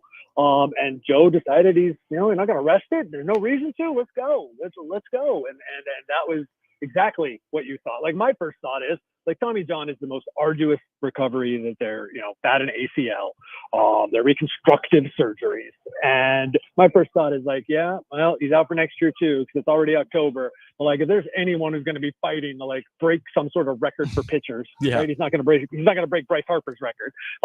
But as a pitcher, but like, if there's somebody who's going to be like fighting, like, I guarantee you at some point he's going to say, if we make the playoffs, I think I can do it. I was thinking the same thing. Yeah. We'd have to look it up, Kevin. And like, this news just broke within the last 90 minutes or 2 hours. But I do think there are examples of guys that have gotten back to the big leagues in less than a year off Tommy John. Doesn't mean it's going to be the case with Joe. But to your point, if they're back in a race in September or October, you can't rule it out. at this point. Kevin Acey's with us right now. He's our Padres insider. Consider this as well. We're getting ahead of ourselves with later in the series, but if you got to a fourth game with a lead in the series, 2-1, maybe there, like you said, it's Martin Perez, it's your bullpen. If you trailed 2-1, would you turn back to Dylan Cease on 3 days rest, potentially knowing that if you got it to a fifth game, you'd have Yu Darvish on a full 4 days rest with the day off before the fifth game? That's possible that's in their list of things that they're mulling right now, that they are, going over, but that still seems like quite the risk. I don't know like how often that works out. Yeah. You're then asking to tax your bullpen again, but that is a great question because it is the playoffs and we've seen teams do it before. And there you go. If you're facing elimination, it's something that we'll be talking about in whatever it is, 4 or 5 days. Yep. Schilt talked a couple hours ago about their approach to Shohei, saying that they're gonna go at him, but that's just him saying it right now. We won't know until they actually throw a pitch to him, until we see what it happens. But to me, Kevin, it feels like Shohei's the X factor in this series. If Shohei's gonna play like he did the last three weeks of the season, I mean, good luck. So, is there a behind the scenes? I know publicly they're saying one thing, but is there behind the scenes talk of maybe we can't let him beat us type of mentality? My impression is it's the same as last series, which is we're going to go after him, but we have to do it the right way, and we have to be presented with the right situations. The best thing to do is to turn a triple play before he's coming up with, right. Easy. That's the best way to do it, but you don't always get to do that. I remember talking, one of the guys that I actually talked to about that last time was Joe Musgrove. So I'm sure he'll be in there counseling Dylan Cease, Yu Darvish, in their ear, because he's going to be in the dugout. About certain situations, like Dylan Cease today. I don't think those are just words. Dylan Cease believes he's got the best stuff in baseball. I think he's going to go after him. But the fact is, you got Mookie Betts after him, and I just can't like last series, right? Mookie was 0 for 8 in the first 2 games, and it was Shohei Ohtani, who you just called him, like the X Factor or whatever. Yeah, Shohei Ohtani won that series for them last at the end of the September. But the problem is eventually Mookie Betts is going to do damage to you, as he did in Game 3. It's incredible how good those top 2 in particular, and it does look like Freddie Freeman.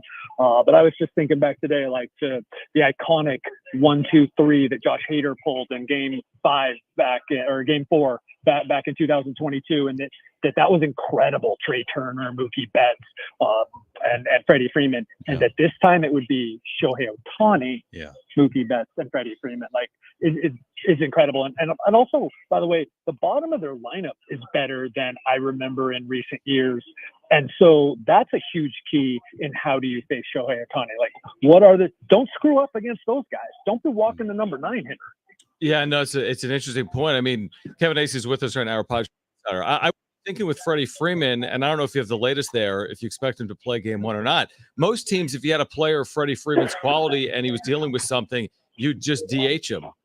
But the Dodgers can't DH him because of Shohei Ohtani. So how do they feel? I mean, it seems like they've been very cautious. He hasn't been a full participant in some of these workouts. They're going to need him to play in the field. Is he likely to play in Game 1 or not? They say he is, and that is a really interesting point. They say he is, but it's weird because it was all confidence. He did not in their workout yesterday go to first base. I have not seen him. I've seen him working out, but I honestly was working on my Joe story. I didn't see if he went and worked at first base today, but it was all confidence. And then at the end, it was today, Dave Roberts said, I don't even want to think about it. So I don't know if it's real confidence or it's just what you just said, they don't have any option. So, but it has seemed, they have said nothing but that Freddie Freeman is going to be starting in this game. He is ready to hit. So that'd be a nice guy off the bench, but you certainly want him as your number 3 hitter. Is there a consensus right now that, it's just Martin Perez is going to replace Joe, or are they potentially thinking of switching up maybe some of their roster here for the division series? You might see, you might see Matt Waldron, but I just don't see it. I just don't. He's here, but I think it's and take another injury maybe. Martin Perez has the experience, but also, again, it is Martin Perez who's done a really good job for them. But this is the Dodgers, and I think I don't want to call it an opener, but like, I don't think it's straight up. But I don't know how many pitchers you are expecting to go super deep. Both these teams just have fantastic bullpens. I would give probably, I'm sorry to say this, I'd give the Dodgers maybe even the edge on that right now. If you go all the way down where they can mix and match the whole series, they can bring somebody in the fifth inning. At some point, the Padres are going to run out of guys if they do that, because, they've been able to ride their bullpen, their top arms, because their pitchers have been going 6 and 7 innings. Yeah. So, I mean, it'll be very interesting, especially the deeper that this series goes. What would the Padres do if they're stuck in that situation, like you mentioned, with elimination coming? And obviously, I shouldn't say obviously, I guess they could sweep the Dodgers, but I'm thinking this thing goes 4 games. It's been a real nice season series. I think the Padres are a very, very good team. I think it goes 4, and they're going to have to find a way, or else, they'll be looking to rely on Dylan Cease again in Game 5. Yeah, that's why the Joe loss is it's crushing, because the advantage they had there, they've now lost. Isn't that incredible? I mean, again, they're built better than a lot of teams to weather it. But the idea that you were going to have Joe Musgrove pitching Game 4 based on what he's done. I mean, that guy got his last 9 guys out, and at least the last 2 of them, he didn't have a UCL, basically. Right. Yeah. And you could argue that if you take out the 1 inning where he gave up, I think, 6 runs, like, his return has been incredible. I mean, he's been lights out for this team. It just sucks. I didn't look it up because it's one of those what ifs that really doesn't matter, but maybe I will, just because I'm weird that way. You take out those 10 pitches, the 6 runs, 10 pitches, against September 8th, I believe it was, against the Giants. Yeah. It might have been one of the best 49 inning stretches in the history of the game, because it was like a 1 ERA. Okay, it was like it was. It was really good. I'm not going to say history of the game. Let's go back in the offensive era. In the last 20 years, 25 years, probably one of the best 50 inning stretches that a pitcher has had. And he was doing it in a pennant race. And it was it would have been devastating anyway. What had him on the verge of tears today was that he made this conscious decision to come back, to put himself basically in harm's way, was doing so well, put the team, he and Michael King, on their backs to a certain extent, and he gets here and he can't pitch. And it was I got to tell you, it was really sad. Yeah, it was brutal. Final one, Kevin, real quick here. We got 30 seconds. Did you ever find out maybe why they switched up Yamamoto and Flaherty for Game 1 and 2? Supposedly Flaherty's got some stuff to work on. Huh. I don't know about this, like mechanical stuff. Their answer, and you would expect this from them, they're smart guys. Their answer is that now Yamamoto, who's had the shoulder issues, is still on kind of like the Japan time, right? Yeah. He has always had extra rest. If you are going to get, and remember, their starting rotations in frickin' tatters, basically. So if they got to go to Game 5, they're going to need both those guys. And Flaherty could come back in 5, and Yamamoto, if he goes in 1, could come back in Game 5. If he goes in 2, he's not going to be available to go in Game 5. So that makes a lot of sense. But it doesn't make sense that they just figured that out. So the fact that they announced Flaherty. Yeah, interesting. I mean, they put it on social media, and then they changed it a day later. And Flaherty's velocities last 2 starts, they said it was way down. I don't know how you guys feel, but this is just, their offense is scary as heck. It's the best that they've had. If you go 1-9, okay, like the San Diego kid, Tommy Edmonds really helped them. But the Padres jumped on the Braves starters, and that's what they need to do here. Yeah, no, exactly. I think it's going to be a very good series. And I still think advantage Padres in the rotation without Musgrove. The question is, will that be enough? Kevin, we'll be watching and following, and we'll do it again at some point next week. And we appreciate you hopping on, and enjoy the start of the series in Los Angeles. As much as anyone can enjoy LA. Exactly. There we go. Well said. Well said. Kevin Acee, he is our Padres insider, with us on It's Jon interesting and about Jim. Flaherty. Do we play the Open? I don't think so.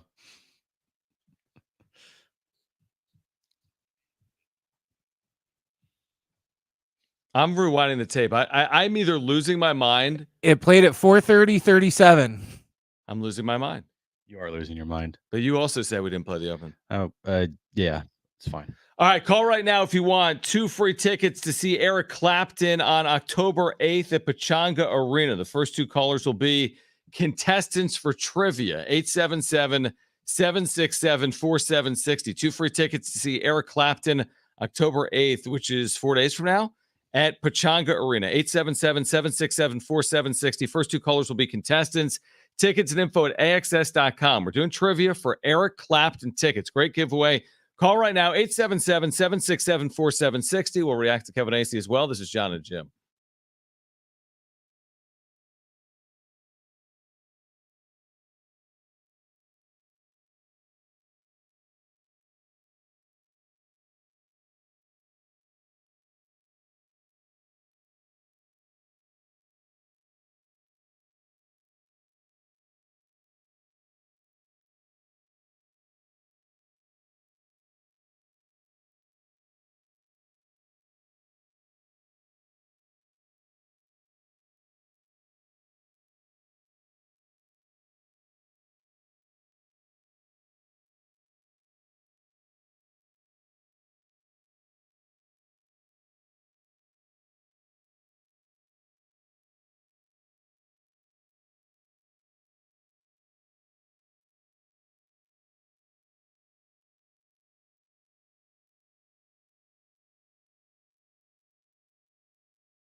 right, Jon and Jim with you, San Diego Sports 760. We'll go back to get back to Joe Musgrove in the 5 o'clock hour. He's out for the series. He's out for the postseason. He's likely out for 2025. We do remind you the Aztecs back at Snapdragon tomorrow.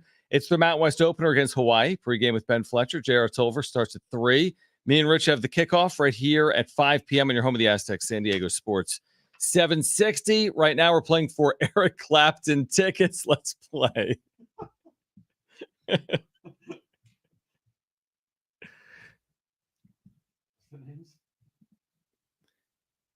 All right, 3 questions, 2 contestants, 1 lifeline. Today's 2 contestants, we have Barry and we have Jeremiah. Barry, you called in first. You have your choice of Jon or Jim. Who do you want to go with?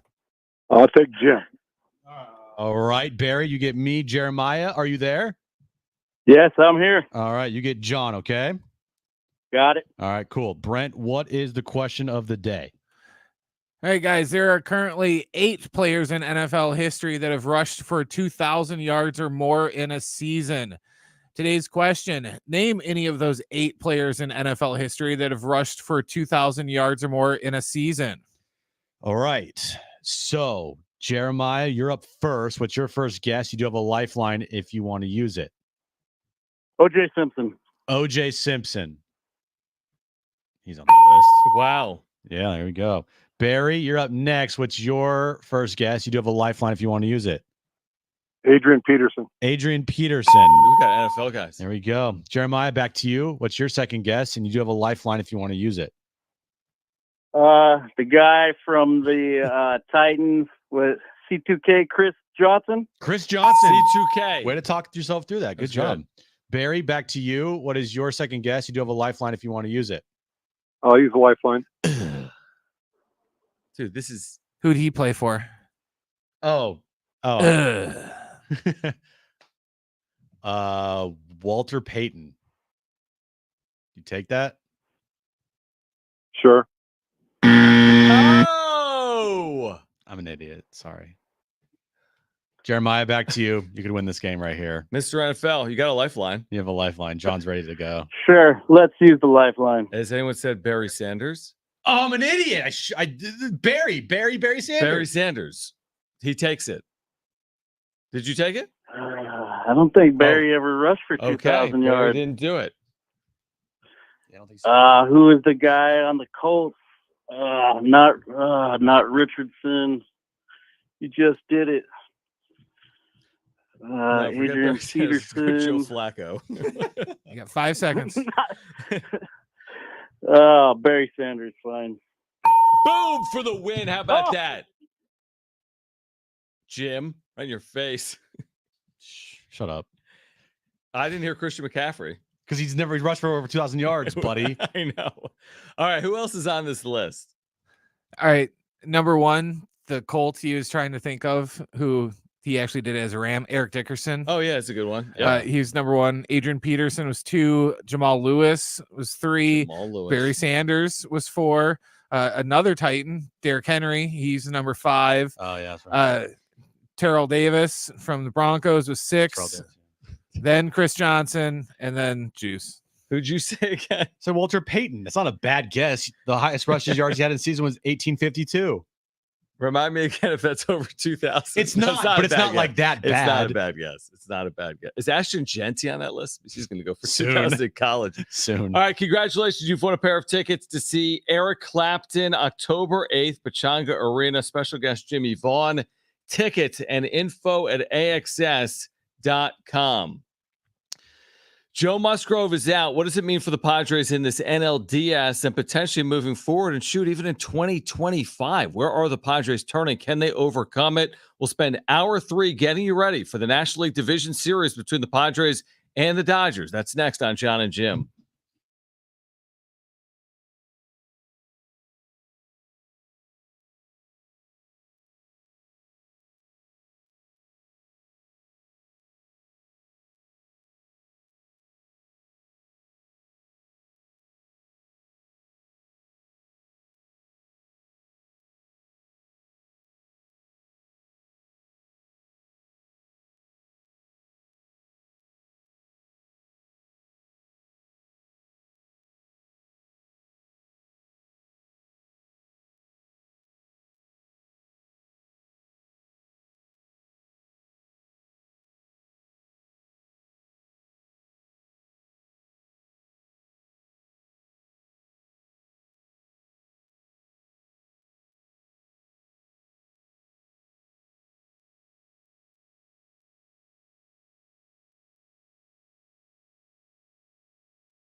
All right, this update's brought to you by Taco Bell. Padres, Dodgers, game 1 tomorrow night up at Dodger Stadium, 5:38 first pitch. Cease and Yamamoto are the game 1 starters. Of course, the breaking news of the day, Joe Musgrove, he will miss the remainder of the season and most likely all of 2025 because he will be getting Tommy John surgery. It was announced earlier this afternoon. Tomorrow night as well, Aztecs begin conference play. 5 p.m. at Snapdragon Stadium versus Hawaii. Our pregame coverage starts at 3 p.m. right here on San Diego Sports 760. The Slow Roasted Cantina chicken menu is here to stay with ingredients like purple cabbage and freshly prepared pico de gallo. Try it today at a participating U.S. Taco Bell location while supplies last. Contact store for participation, which varies.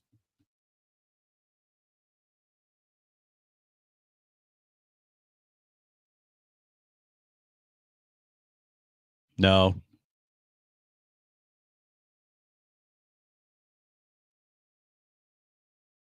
It hasn't healed since 3.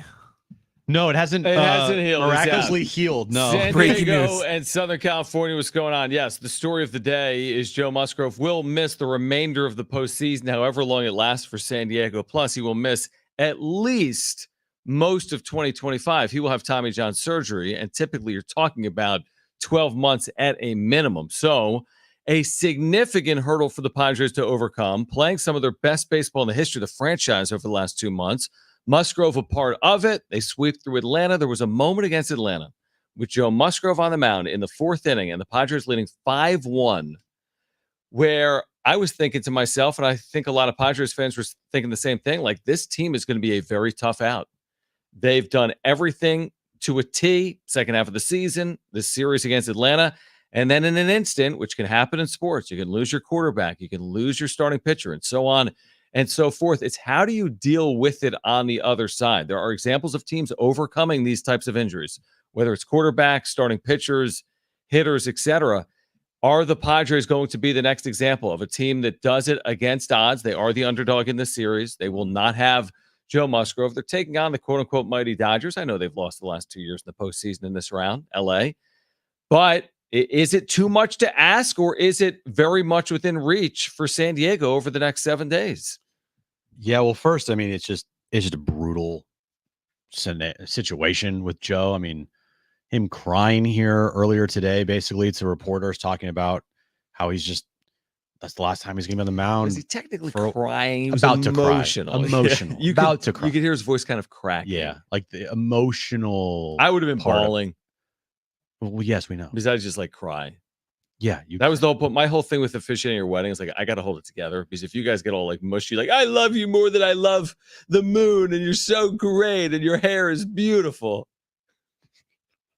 I got to be like, keep it in check. It's funny. I missed that vow. Jim, your hair is beautiful. So watching back our vows, because we got like the unedited version of it, like the full version of with the all vows. the curses and like No, the nudity, with all the bleeps in it. Yeah, yeah. The Too hot for R-rated. TV. Yeah, TVMA.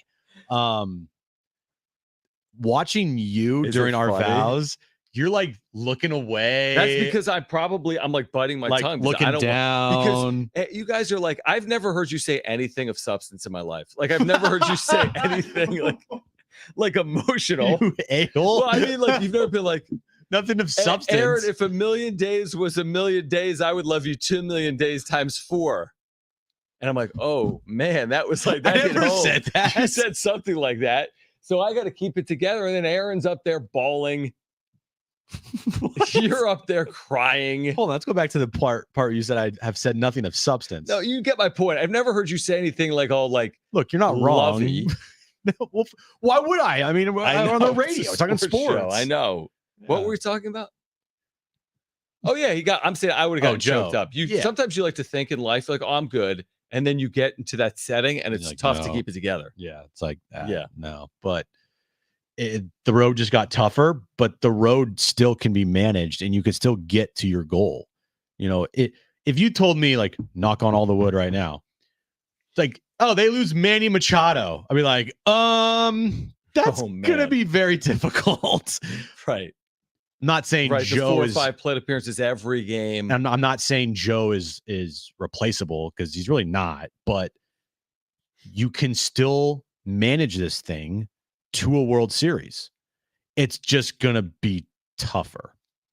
And Luckily, they did go out the deadline and they did get a Martin Perez and they did go get the bullpen pieces in Adam and Scott. And they do still have, more Hoeing. And they also got Hoeing as well. And so they have pieces. They're just, the margin for error, though, just got thinner. And that's where the loss of Joe hurts the most, because you're right. That third inning ends.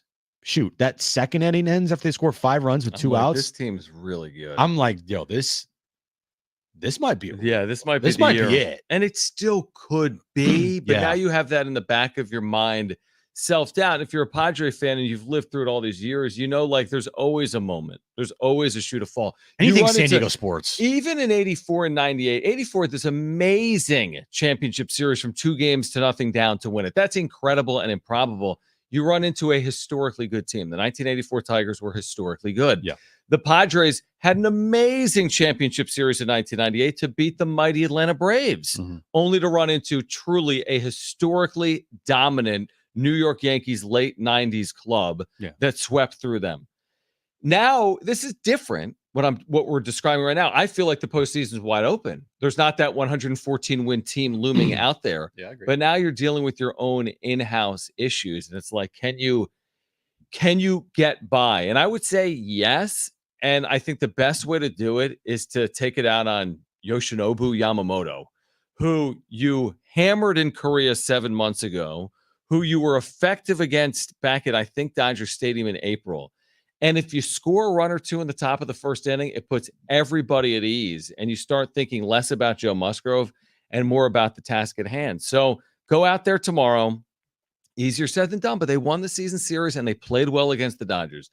Beat up on Yamamoto, get an early lead, trust Dylan Cease, put the pressure on LA where it should be. The pressure should be on them, not you. Make that the case beginning tomorrow night. This changes nothing as far as who the pressure's on. You're right. It's 100% on the Dodgers. The Dodgers are the favorites.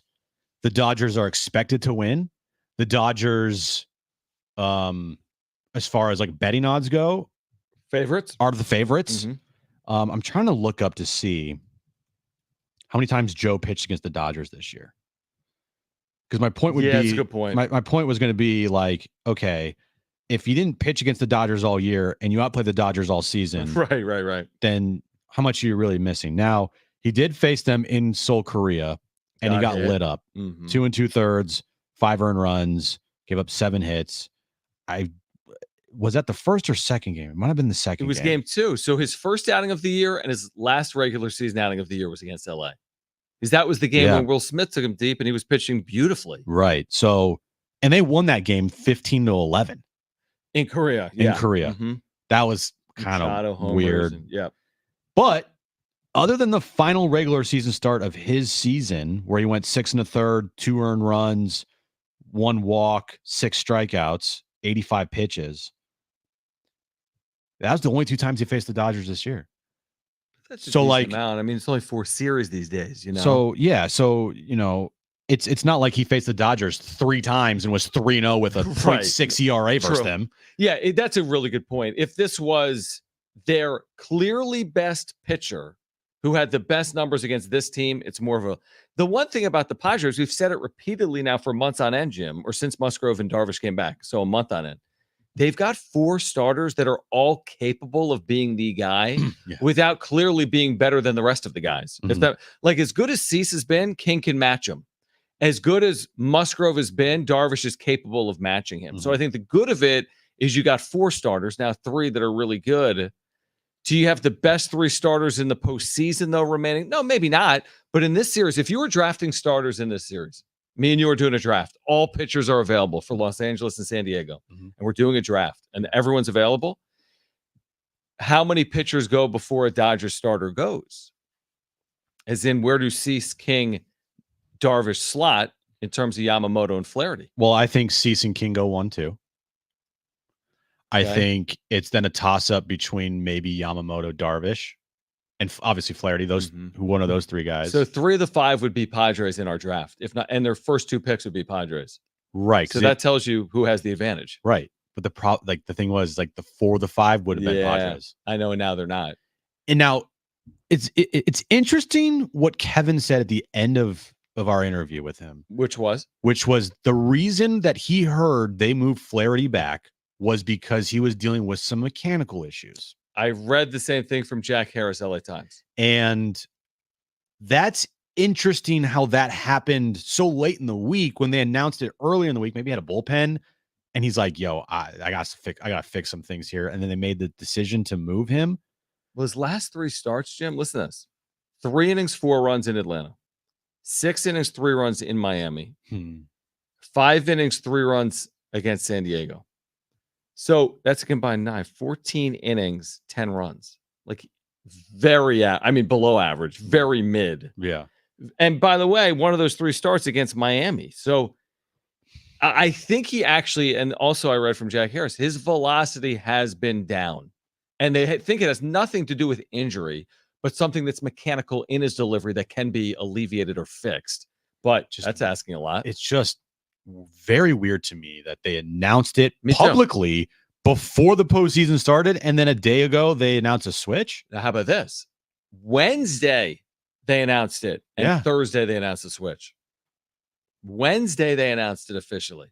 I just think that Yamamoto game 1 is an advantage for the Padres because they've hit him. There's a familiarity. He's never pitched in the Major League Baseball postseason, and even if he does pitch well, he hasn't thrown more than 79 pitches since his return off the IL. So he's probably not going to go deep into that game unless you let him off the hook. Right. I mean, if he's amazing, they'll let him go. Right. Unless that you has like 9 pitch innings and like 6 pitch innings, then he could go deep into a game. But I think tomorrow the key is you got to get that pitch count up. You can't let Yamamoto get into a groove. And I think they see him well just from watching the first 2 times around they faced him. Yeah. And I think that they aren't afraid at all of Yamamoto. And I think this matchup actually benefits the Padres here. Now, Dylan Cease has to pitch like an ace. He did not have a good start at Dodger Stadium last week. It was not good. Yeah, 5 innings, 3 runs, threw a lot of pitches. He has got to be the guy that is going to go like 6 innings, 9 strikeouts, 1 walk, 1 run. I agree. Here's the other thing that Kevin said that surprised me. He said, you know what? I'd actually, and I mean, we could listen back. He basically said it the same way. I'm paraphrasing, obviously, but he basically said, you know what? I would take the Dodgers bullpen. And I was like, oh, it's interesting. And then I pulled up the numbers for the Dodgers bullpen. He's like, listen, I just think LA can more consistently rely on their relievers if their starters go 4 or 5 innings than San Diego. But I'm thinking to myself, there's 2 off days in the series and you're loaded up. I mean, we always talk about the, ASS. I can say it. I always forget what I can say. Astron. But I can't finish that word. No, you can't say the other word, like together. Even if it's hoeing after. No, like that one time you called me that on the radio and then we had to dump it. And everyone's like, wait, what? What just happened? And maybe if someone heard you, that you would have been fired. But my point is you got 2 off. You're playing at most 5 games in 7 days. Wouldn't I be able to go to all my high leverage guys all the time? Couldn't they all throw 4 of the 5 games? I have 2 off days. Yeah. Look, postseason play, you worry about the next series when the next series comes. Right.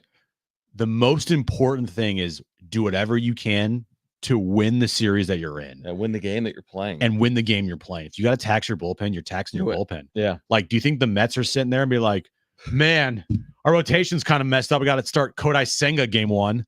No. I think they're thrilled to be playing. They could care less that they played a doubleheader on Monday, and then they had to go to Milwaukee, play 3 games there, and then the rotation's a little wonky for the division series, and their bullpen's completely taxed.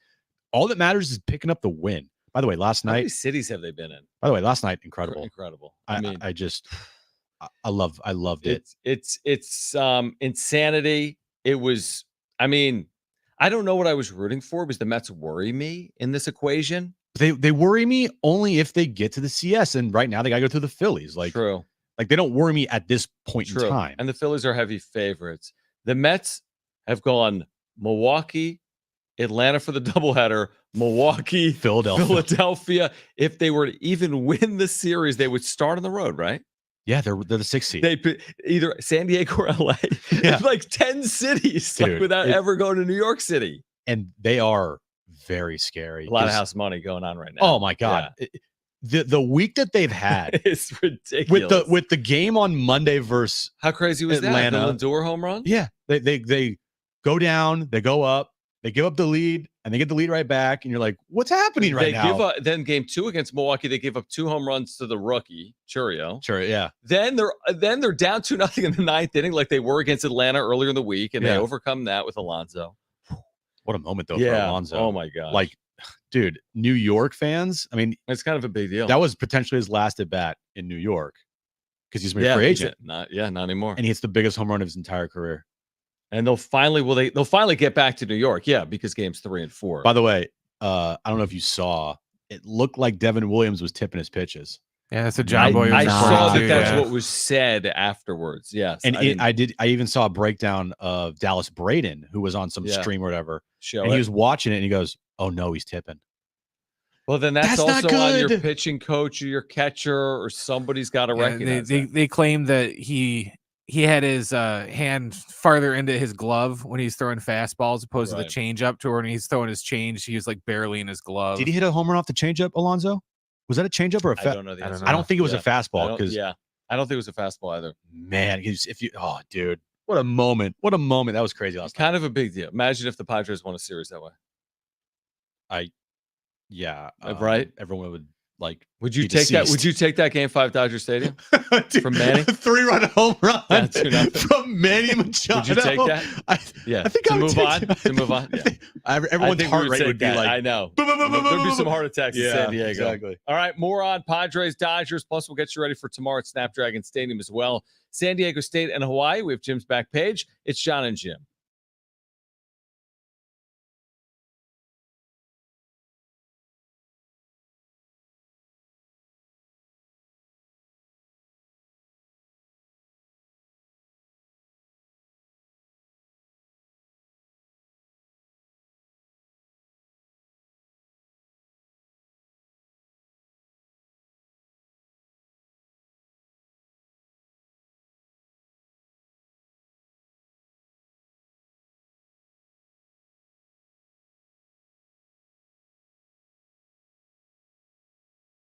All right, hey guys, it's Jon and Jim, and October is where baseball legends are born. Take your shot at greatness by playing Underdog's Pick'em game.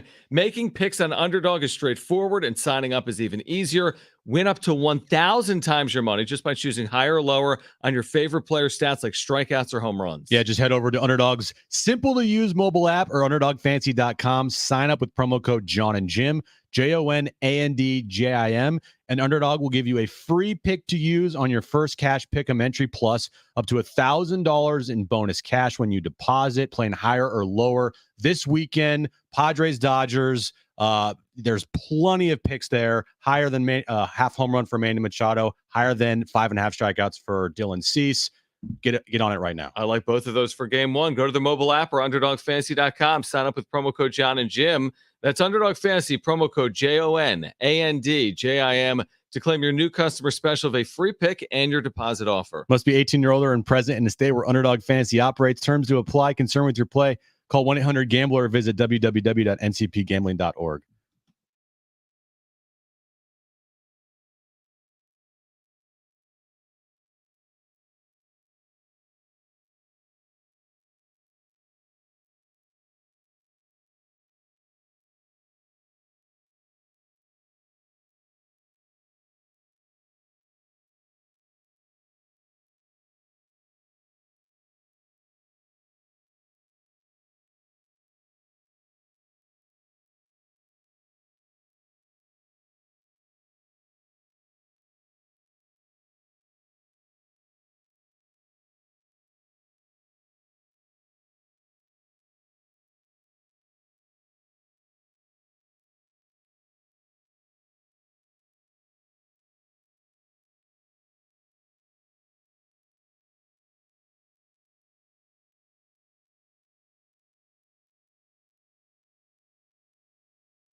San Diego Sports 760 has another jam-packed weekend of football coming up, starting tomorrow at 9 a.m. Missouri takes on Texas A&M, and at 3, the Aztecs host Hawaii. That's a pregame coverage.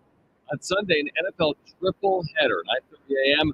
Ravens Bengals, Broncos at 1:05. Then the Cowboys travel to Pittsburgh to take on the Steelers, beginning at 4:45. So Freddie Freeman, you just mentioned this to me, said that the injury he suffered against the Padres about 10 days ago was an injury that should expect a recovery of 4 to 6 weeks typically, right?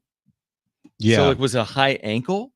It looked like, I mean, if you see the picture of it. Yeah, his full ankle, like, I mean, it went awkwardly. It went to a 90-degree angle. 90-degree. And we saw that a little bit with Manny, was it Father's Day or Mother's Day weekend a few years ago in Colorado? And he said it was so bad, people don't realize how bad it was. Right. And that he played through it and still played at the level that he did. True. Was crazy. So Freeman's going to have what, about 10 days? Because he didn't play the final series of the year against Colorado, and now they've had 6 days off. Yeah. He's got about 10 days. About 10 days, but it was 4 to 6 week injury. Yeah. Plus, what about his timing? Because he hasn't played for 10 days. And it's his back foot, so it's his drive leg. Plus, they can't DH him because of Shohei Ohtani. Yeah, that's a problem. So I wonder if honestly, dude, I don't know if he starts game 1. You don't think so? I don't know. I'm just thinking to myself, like, they've got enough offensively that they don't have to force it. Like, look at Freddie Freeman's numbers. I'm not looking at them right now, but they weren't to the standard of Freddie Freeman, correct? Right. Plus, he's coming off injury. Plus, they've got like the Max Muncies of the world in there. They have the Kiki Hernandezes of the world in there. Is it like, do you force the issue if you're LA with game 1? Or it's a 5-game series? Maybe. I don't know. I'm just speculating. Like, I watched the injury. It didn't look good. He hasn't played for 10 days. During the workout yesterday, he wasn't in the field. I mean, I'm just putting 2 and 2 together. Is he a lock to play all 5 games, knowing all that? Maybe he is. If by some chance Freeman's not out there, that's even more of an incentive to me to pitch around Ohtani. Agreed. Because while Mookie Betts is a great player as well, Mookie's been awful in the last 2 postseasons. Now he's played well against the Padres in the regular season this year, and he had a lot of big moments against the Padres as a Dodger in his career. Mm-hmm. I don't know. And maybe the odds are that, Mookie's not going to have another postseason like he did for the Dodgers the last two years. There's that worries me. I just am thinking, like, all right, who do you choose to beat that you're going to let beat you? Or is it going to be Ohtani? Is it going to be Mookie? I mean, it's not great options, but I'm sitting there thinking to myself, Ohtani feels like when he does something, it's bigger, like it's magnified. Mm-hmm. Like, and he, at the end of the year, you couldn't get him out. No, it was impossible. Listen to this with Freeman. Just hear me out. So first month of the year, 855 OPS. Mm-hmm. Good. Second, 823. Good enough. Third, June, 1033. July, 837. August, 765. September, 774. His last 2 months have not been his first 3 or 4 months. Now he's coming off injury. I'm just, again, if he's capable of being out there, he's going to be out there. He's Freddie Freeman. If he wants to be out there, he'll be out there. He's Freddie Freeman. I just don't know if they have to have him out there if he's not 100%. Is my point. Mm-hmm. I don't know. Maybe they think they do. But that's another big storyline. Like Freeman either A, not being 100% or B, not playing is huge. And Gratterall's out, I think, for the Dodgers as well. He was on the IL. Right. I don't know like the full extent of that. We'll see the rosters tomorrow morning. Right. And then the Flaherty situation, that's very interesting to me. Yep. Walker Buehler has not been the same, even though he pitched pretty decently against the Padres his last outing. Did he go 5 shutout? I think he pitched well his last time out. I remember he had only 1 strikeout and 1 walk. By the way, I Googled it. Okay, so does Kirsten Watson cover the Dodgers? She does. And she said Freeman, after doing drills on the field, this was 50 minutes ago, including running the bases, responded to the media on his way into the clubhouse. I'm good with a smile. Okay. So, I mean, that sounds like he'll play. Yeah, he's going to play. It's just how effective is he going to be?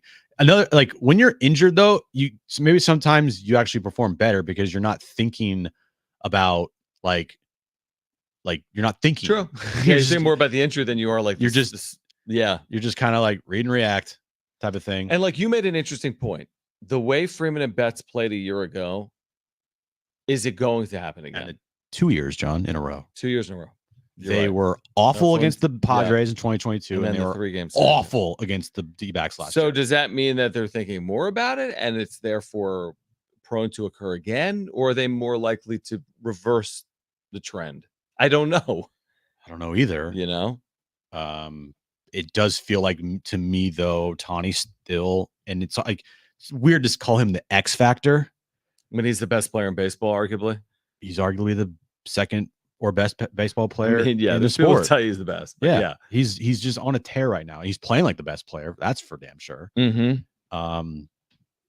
But then you also say, all right, how much did the layoff affect this team? We're gonna find out. It's definitely impacted them. I mean, they haven't made out of the round, and they've had 2 layoffs. I guarantee you, at least one team in the division round that had a bye loses because of the layoff. I'm calling it right now. I don't know if it's the reason, but one of the teams will lose in this round. I don't think it's going to be chalk. I think one team, at least minimum, the layoff will show, and they'll be rusty. Completely agree. All right, more on Padres Dodgers on the other side. Plus, Hawaii and San Diego State tomorrow night at 5 p.m. from Snapdragon Stadium. Plus, Jim's back page. Stay with us.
All right, this update is brought to you by Taco Bell. The news of the day: Joe Musgrove will miss the remainder of the postseason and likely the 2025 season as well. He will be getting Tommy John surgery. It was announced earlier this afternoon. Game 1 tomorrow night. Cease Yamamoto, 5:38 first pitch. And tomorrow night as well, Aztecs begin conference play, 5 p.m. kickoff at Snapdragon Stadium versus Hawaii. Our pregame cover starts at 3 p.m. right here on San Diego Sports 760. The slow roasted Cantina chicken menu is here to stay with ingredients like purple cabbage and freshly prepared pico de gallo.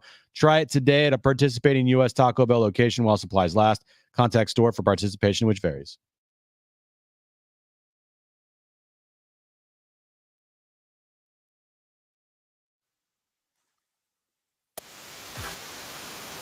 All right, we do San Diego State, Hawaii tomorrow at 5 p.m. Busy day in San Diego. Obviously, this game one of the NLDS going on between the Padres, Dodgers, Aztecs, Hawaii. San Diego State trying to snap a 3-game losing streak. They will open conference play tomorrow at 5 p.m. You can hear it right here on San Diego Sports 760. It would be nice to end the streak tomorrow. The 3-game losing streak. Aztecs back home for the first time in a month. I think it's, since they played Oregon State. That was about a month ago. There's been a bye week in there and 2 road games. Just get that bitter taste out of your mouth from last week. The heartbreaking loss, because it was the 22-21 loss. Beat Hawaii. Should be a good game, truthfully. San Diego State's a small favorite. We'll see if the Aztecs can bounce back tomorrow night. Yeah, they've done a lot of good things in spurts this season.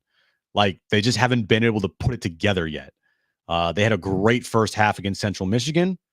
Not so much a good second half against Central Michigan, and it turned into a loss, and they had some really big missed opportunities. Great second half to start the year versus Texas A&M Commerce. And then the next 2 games, they struggled with a lot of penalties. I thought they cleaned up the penalties last game versus Central Michigan. Now, granted, I only watched the first half of that game because I went to a wedding, but they only had 4 penalties in the game. Okay, that's amazing. Yeah. For what has been happening with this team penalty-wise. Yeah. That's great. So I'm sure that's something that they hopefully can build off of. But can they put together a full 4 quarters here? And that's the question. And it might take a while because it is a brand new team and it's a young team, and you might not have a game this year where they have 4 quarters of like really good football. But can they put together enough to win a football game? We'll find out tomorrow at 5, pregame coverage beginning at 3. Also tomorrow, the MLB Division Series kicks off with 4 games. Obviously, we've been talking about Padres and Dodgers at 5:38. In addition to that, Guardians Tigers at 1:08 Eastern. That's 10 in the morning. Then there's the 1 p.m. Pacific Phillies Mets game, and there's a 3:38 Pacific Yankees Royals game. I'm curious if we're going to get better series than we traditionally get in wildcard rounds, right? Wildcard series, by and large, go 2 games. We haven't seen a lot of 3-game series in the history of the wild card. Are we going to get some long series? Are we going to get some game 5s this time around? Are we going to see Dodgers Padres a 5th game? Will we see Phillies Mets, the NL East rivalry, for a 5th game, and so on and so forth? It's so unpredictable in these short series. Every series could end in 4 if it's 2-1 because it's an elimination game. Or, of course, you could have a sweep as well. I just wonder, are we going to get some better series? Now, last night was amazing. You talked about it. Mets Brewers, incredible. Great for baseball. Big ratings. Loved it. 4 million fans or 4 million people watch. Are we going to get more of that moving forward or not? I think we will. I do too. I do. I think, last postseason, I'm not going to say it was forgettable, but can you remember like any crazy moments that off the top of your head with like big market teams? Right. Going back to last year's wild card round, I can't think of it. I mean, the Rangers were underdogs in the wild card round. They got out of the wild card in a sweep, right? They beat Tampa. Yeah. D-backs beat the Dodgers. Yeah. Oh, yeah, in the division series. But that was a 3-game sweep. And then the Astros lost to the Rangers in 6 or 7. My point is, this sets up for like baseball to be on the big stage again, to have most people talking about it because you have the big markets. You got New York, you got Philadelphia, you have both New York teams. You got Philadelphia, you got LA, Los Angeles. You have huge fan base here in San Diego. The Padres, to me, nationally, they just resonate because of all the stars they have on the team. So they're a team that if you're just a casual baseball fan, you're gonna love watching the Padres. And then you have like an underdog stories with the Tigers, Detroit, a small market, right? No, you're right. And then Cleveland as well. I just think Kansas City coming back. I mean, you think about like rivalries. I mean, back in the 70s, like the Royals and Yankees. I mean, come on. George Brett days. Yep. Yeah. We all remember the famous George Brett Pine Tar Gate. Was that in the postseason? That happened at Yankee Stadium. In the postseason? I think Billy Martin came out, and that's when he had a home run, and George Brett came out and lost his mind. Right. I'm pretty sure that was in the postseason. I'm pretty sure it was too. I'm curious. Pine Tar game 83. No, it was in July. Okay. But it was at Yankee Stadium. But there have been postseason moments between the Royals and the Yankees. Yeah. I just think that baseball could not have asked for a better division series round, like a division round. I do think that going into the NLCS, they're going to want the Yankees in there, and they're going to want and then the Philly or New York here with the Mets. You can't go wrong there. And I think same thing with the Padres, Dodgers. From a baseball perspective, if you had in the NLCS, let's just say Yankees, Tigers, Padres, Mets, you get the New York market, you get the California market, and then Detroit's on a big market as well. I think that would be pretty good. It's good, but don't kid yourself. I know. And you know what I'm going to say. Yep. There is no comparison by MLB's standard between the LA market and our market. Unfortunately, now, do I think that factors in? No. But if they could just snap their fingers, everyone always talks about, can you get a New York, LA? That's their dream. And it's happened, but it's been forever. That's the dream for them. You have the Yankees, which are the biggest of the two New York franchises. Of course, Rob Manfred would sell his pinky toe to have Yankees Dodgers World Series with Shohei Ohtani on one of the teams, and the other team has Aaron Judge and Juan Soto. Yeah, but now to your point, they actually ranked at ESPN.com today the 16 potential World Series matchups from best to worst. I didn't click on it, but to your point, what's interesting about San Diego, and again we're getting ahead of ourselves, but what's interesting is if you did somehow luck into a San Diego New York series, it writes itself. Yeah, there's storylines galore. It wrote itself this offseason. Yeah, wouldn't always write it like that. Yeah, and the Padres resonate. You know how I know they resonate? How? Because our very own Colin Cowherd has been tweeting about them, not against the Dodgers, but against the Braves. Talking about Jackson Merrill. Talking about Jackson Merrill, Manny Machado.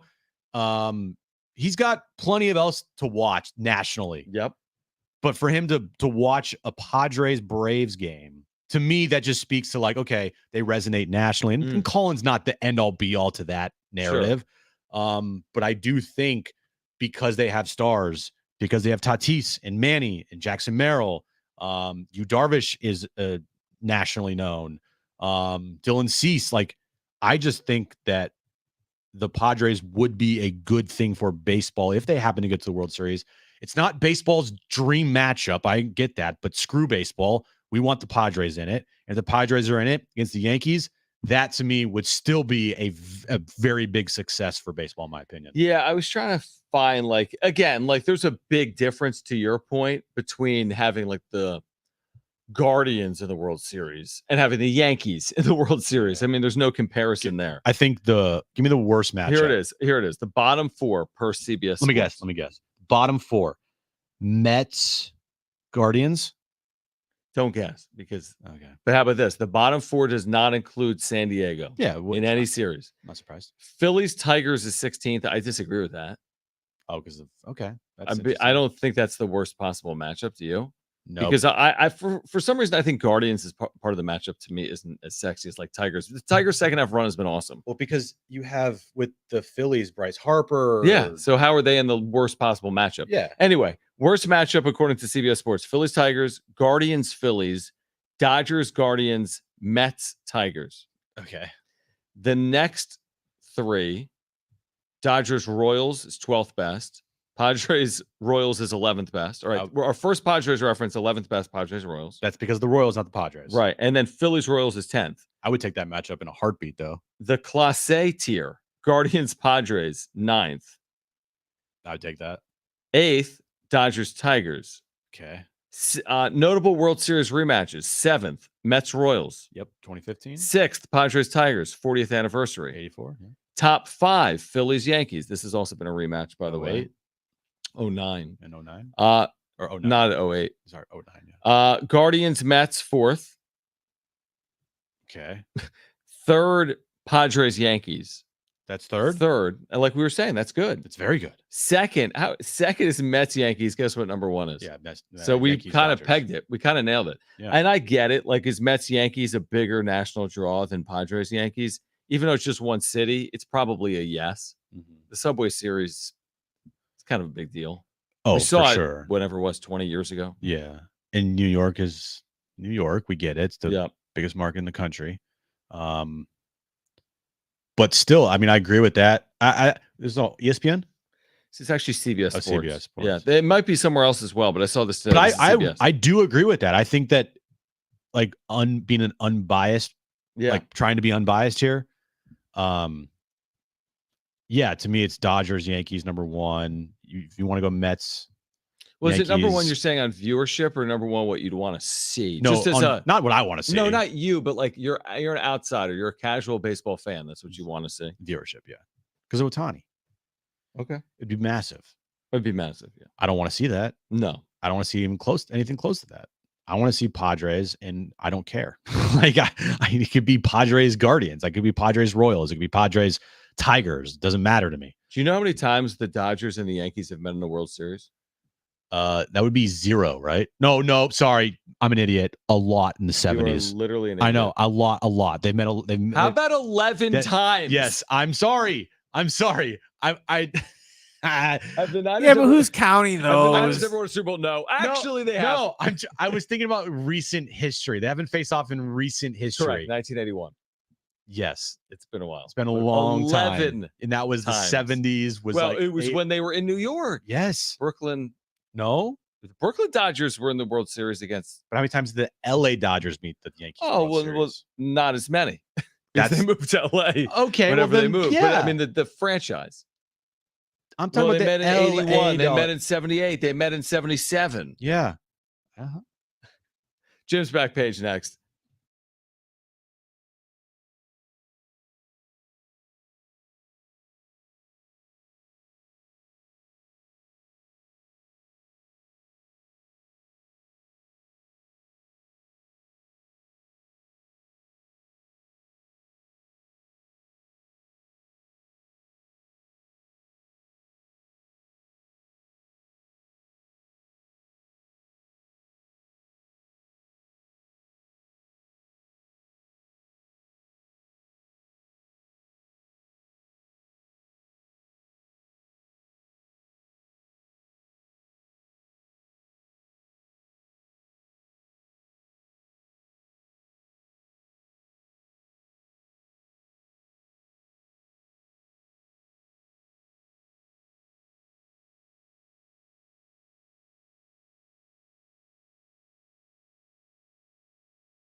By the way, we've got some high school football reporting. What's the name of the show? It's the Jonathan Rifkin High School Football Hour. I was trying to. It's close enough. I was trying to angle it. I did without knowing the name. Way of the to really show. sell it, John. Well, no, I'm excited to hear it. I'll be listening on my way home. He did a great job a couple weeks ago, and then last week we had to put the Sean Lewis Coaches Show on Friday, and so we bumped J-Riff. Yeah, so then this week it makes its triumphant return. Why couldn't we have just aired J-Riff's show after the Sean Lewis show? Because all the high school games would have been going on already because it wouldn't have aired until 7 o'clock. We have aired J-Riff's show Thursday night because we had Thursday Night Football. Couldn't we have aired it like 10 o'clock Thursday night? Why? See my previous answer. It'd be too late.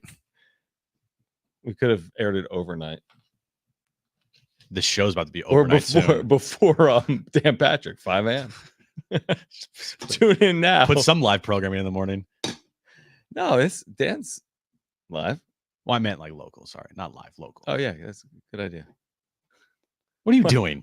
I don't. What are you doing? I don't know. What are you? I was just. I didn't know the name of the high school show. It's the Jonathan Rifkin High School Football Hour. Is it just him? Presented by nobody. Is it just him, or does he talk? Just him he has with various guests. guests. Guests. Yeah, he has high school guests on. The guests are in high school. It's a very knowledgeable show, John. Some you of should take them. a listen. Well, I'm being told that this is only going to be episode number 2, right? 3. Episode 3. What? Episode 3. Listen in tonight.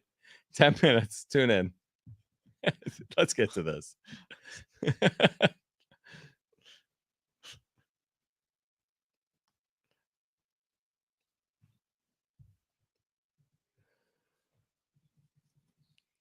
I was talking to you about this during the break. Okay. This Ohtani 50th home run ball is so stupid. Okay, go right on. now, the bidding for the 50th home run ball has reached a record $1.83 million. Hold on. This is the ball the guy didn't give back. Yeah. Smart. Very smart. So he's going to profit that, or at least a good portion of it. Some goes to the auction house probably. Right. But so this guy put to auction the 50th home run ball within like a week or two of it happening. Yeah. And it's up to 1.83 million. When does it close? I could still bid. You could still bid. So this is going to go for $2 million is the point. It closes October 22nd. This could go for more than $2 million. At its current pace, it is now the second highest priced home run ball ever. Behind only Mark McGwire's 70th, which sold for $3 million in 1999. This should not be a shock to anyone. Okay. Just look back at how much those idiots are paying for that Shohei dog bobblehead. And now you're getting an actual home run ball that was part of baseball history opposed to a stupid bobblehead with his dog on it. Dude, this guy, remember what happened when Ohtani hit his first home run or something earlier this year? Like, they tried lowballing him. They was like, oh, here's a cap and a bat. We'll give you like a t-shirt. Yeah. Like, and you don't even get to meet jersey. Ohtani. Ohtani blew off the person. And then they this lied guy- about it and said they did blow him off. And then they're like, oh, yeah, we kind of did. Forget that. Like, I don't even want to talk to this dude. I want my $2 million bucks. Yeah, of course. I don't understand it. There's been how many players in baseball history that hit 50 home runs? Well, like dozens. Quite a few. I mean, I get it. It's not like they're selling the base that he stole the 50th base off of. Like, and what is that? The guys have stolen 50 bases too.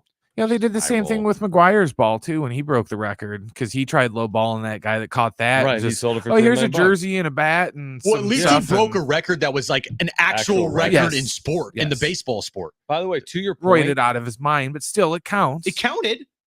To your point, there have been 10 players to hit 59 or more home runs in a season. How many did he hit this year? 54? He hit 54, right? He hit 54, which is tied for the 22nd most in a season, but his 50th. Okay, here's the deal. You know how many people have hit 50 in a season?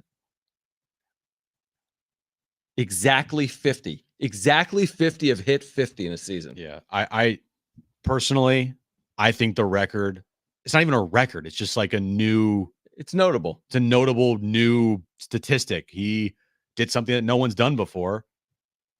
But to me, it's like kind of like give me a break.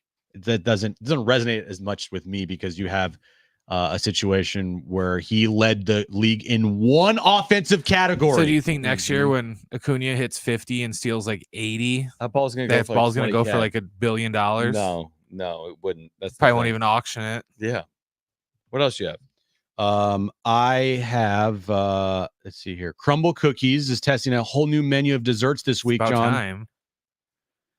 These look really good. French silk pie. You can get a regular or a mini. You can get chocolate cake, a brookie pie. You know what brookie is? Yeah, she used to do Brookie. plumbing. Hey, brookie. Hi, it's Brookie. Hi, it's $70 any Brookie. drain. Yeah. A triple berry pie comes in regular and a mini. Pumpkin pie and cookies and cream pie, regular and mini as well. Currently being tested with new mini desserts. What do you mean, like being tested? Like, you just sell them or you're not going to sell them? Well, no, they test them, and then if they perform well, then they put them on the actual like menu. Perform well because they sell? Yeah. Okay. Flavor of potato chips. Okay. Opposed to the old flavor of Captain Crunch potato chips? Well, no, because there's never been a laid potato chip with the flavor of Captain Crunch. Oh, that's actually, I like that. I like that too. Lay's is currently in development of a new Lay's Captain Crunch potato chip that could be used next year. Do they have crunch berries in there? Does not look like they have crunch berries for the end. They have member berries. They don't have crunch berries. Member berries? I remember. All right. If you missed anything today, SportsSC.com, iHeartRadio, iTunes, TuneIn Radio, or Spotify. Find us on social at Jon and Jim. We are back Monday. Big weekend. Slightly big weekend. Go Pods. Go Aztecs. For Brent and Jim, I'm John. Keep it here. The Jay Rich Report is next on San Diego Sports 760. High school football hour with Jonathan Rifkin is next. That's what I said.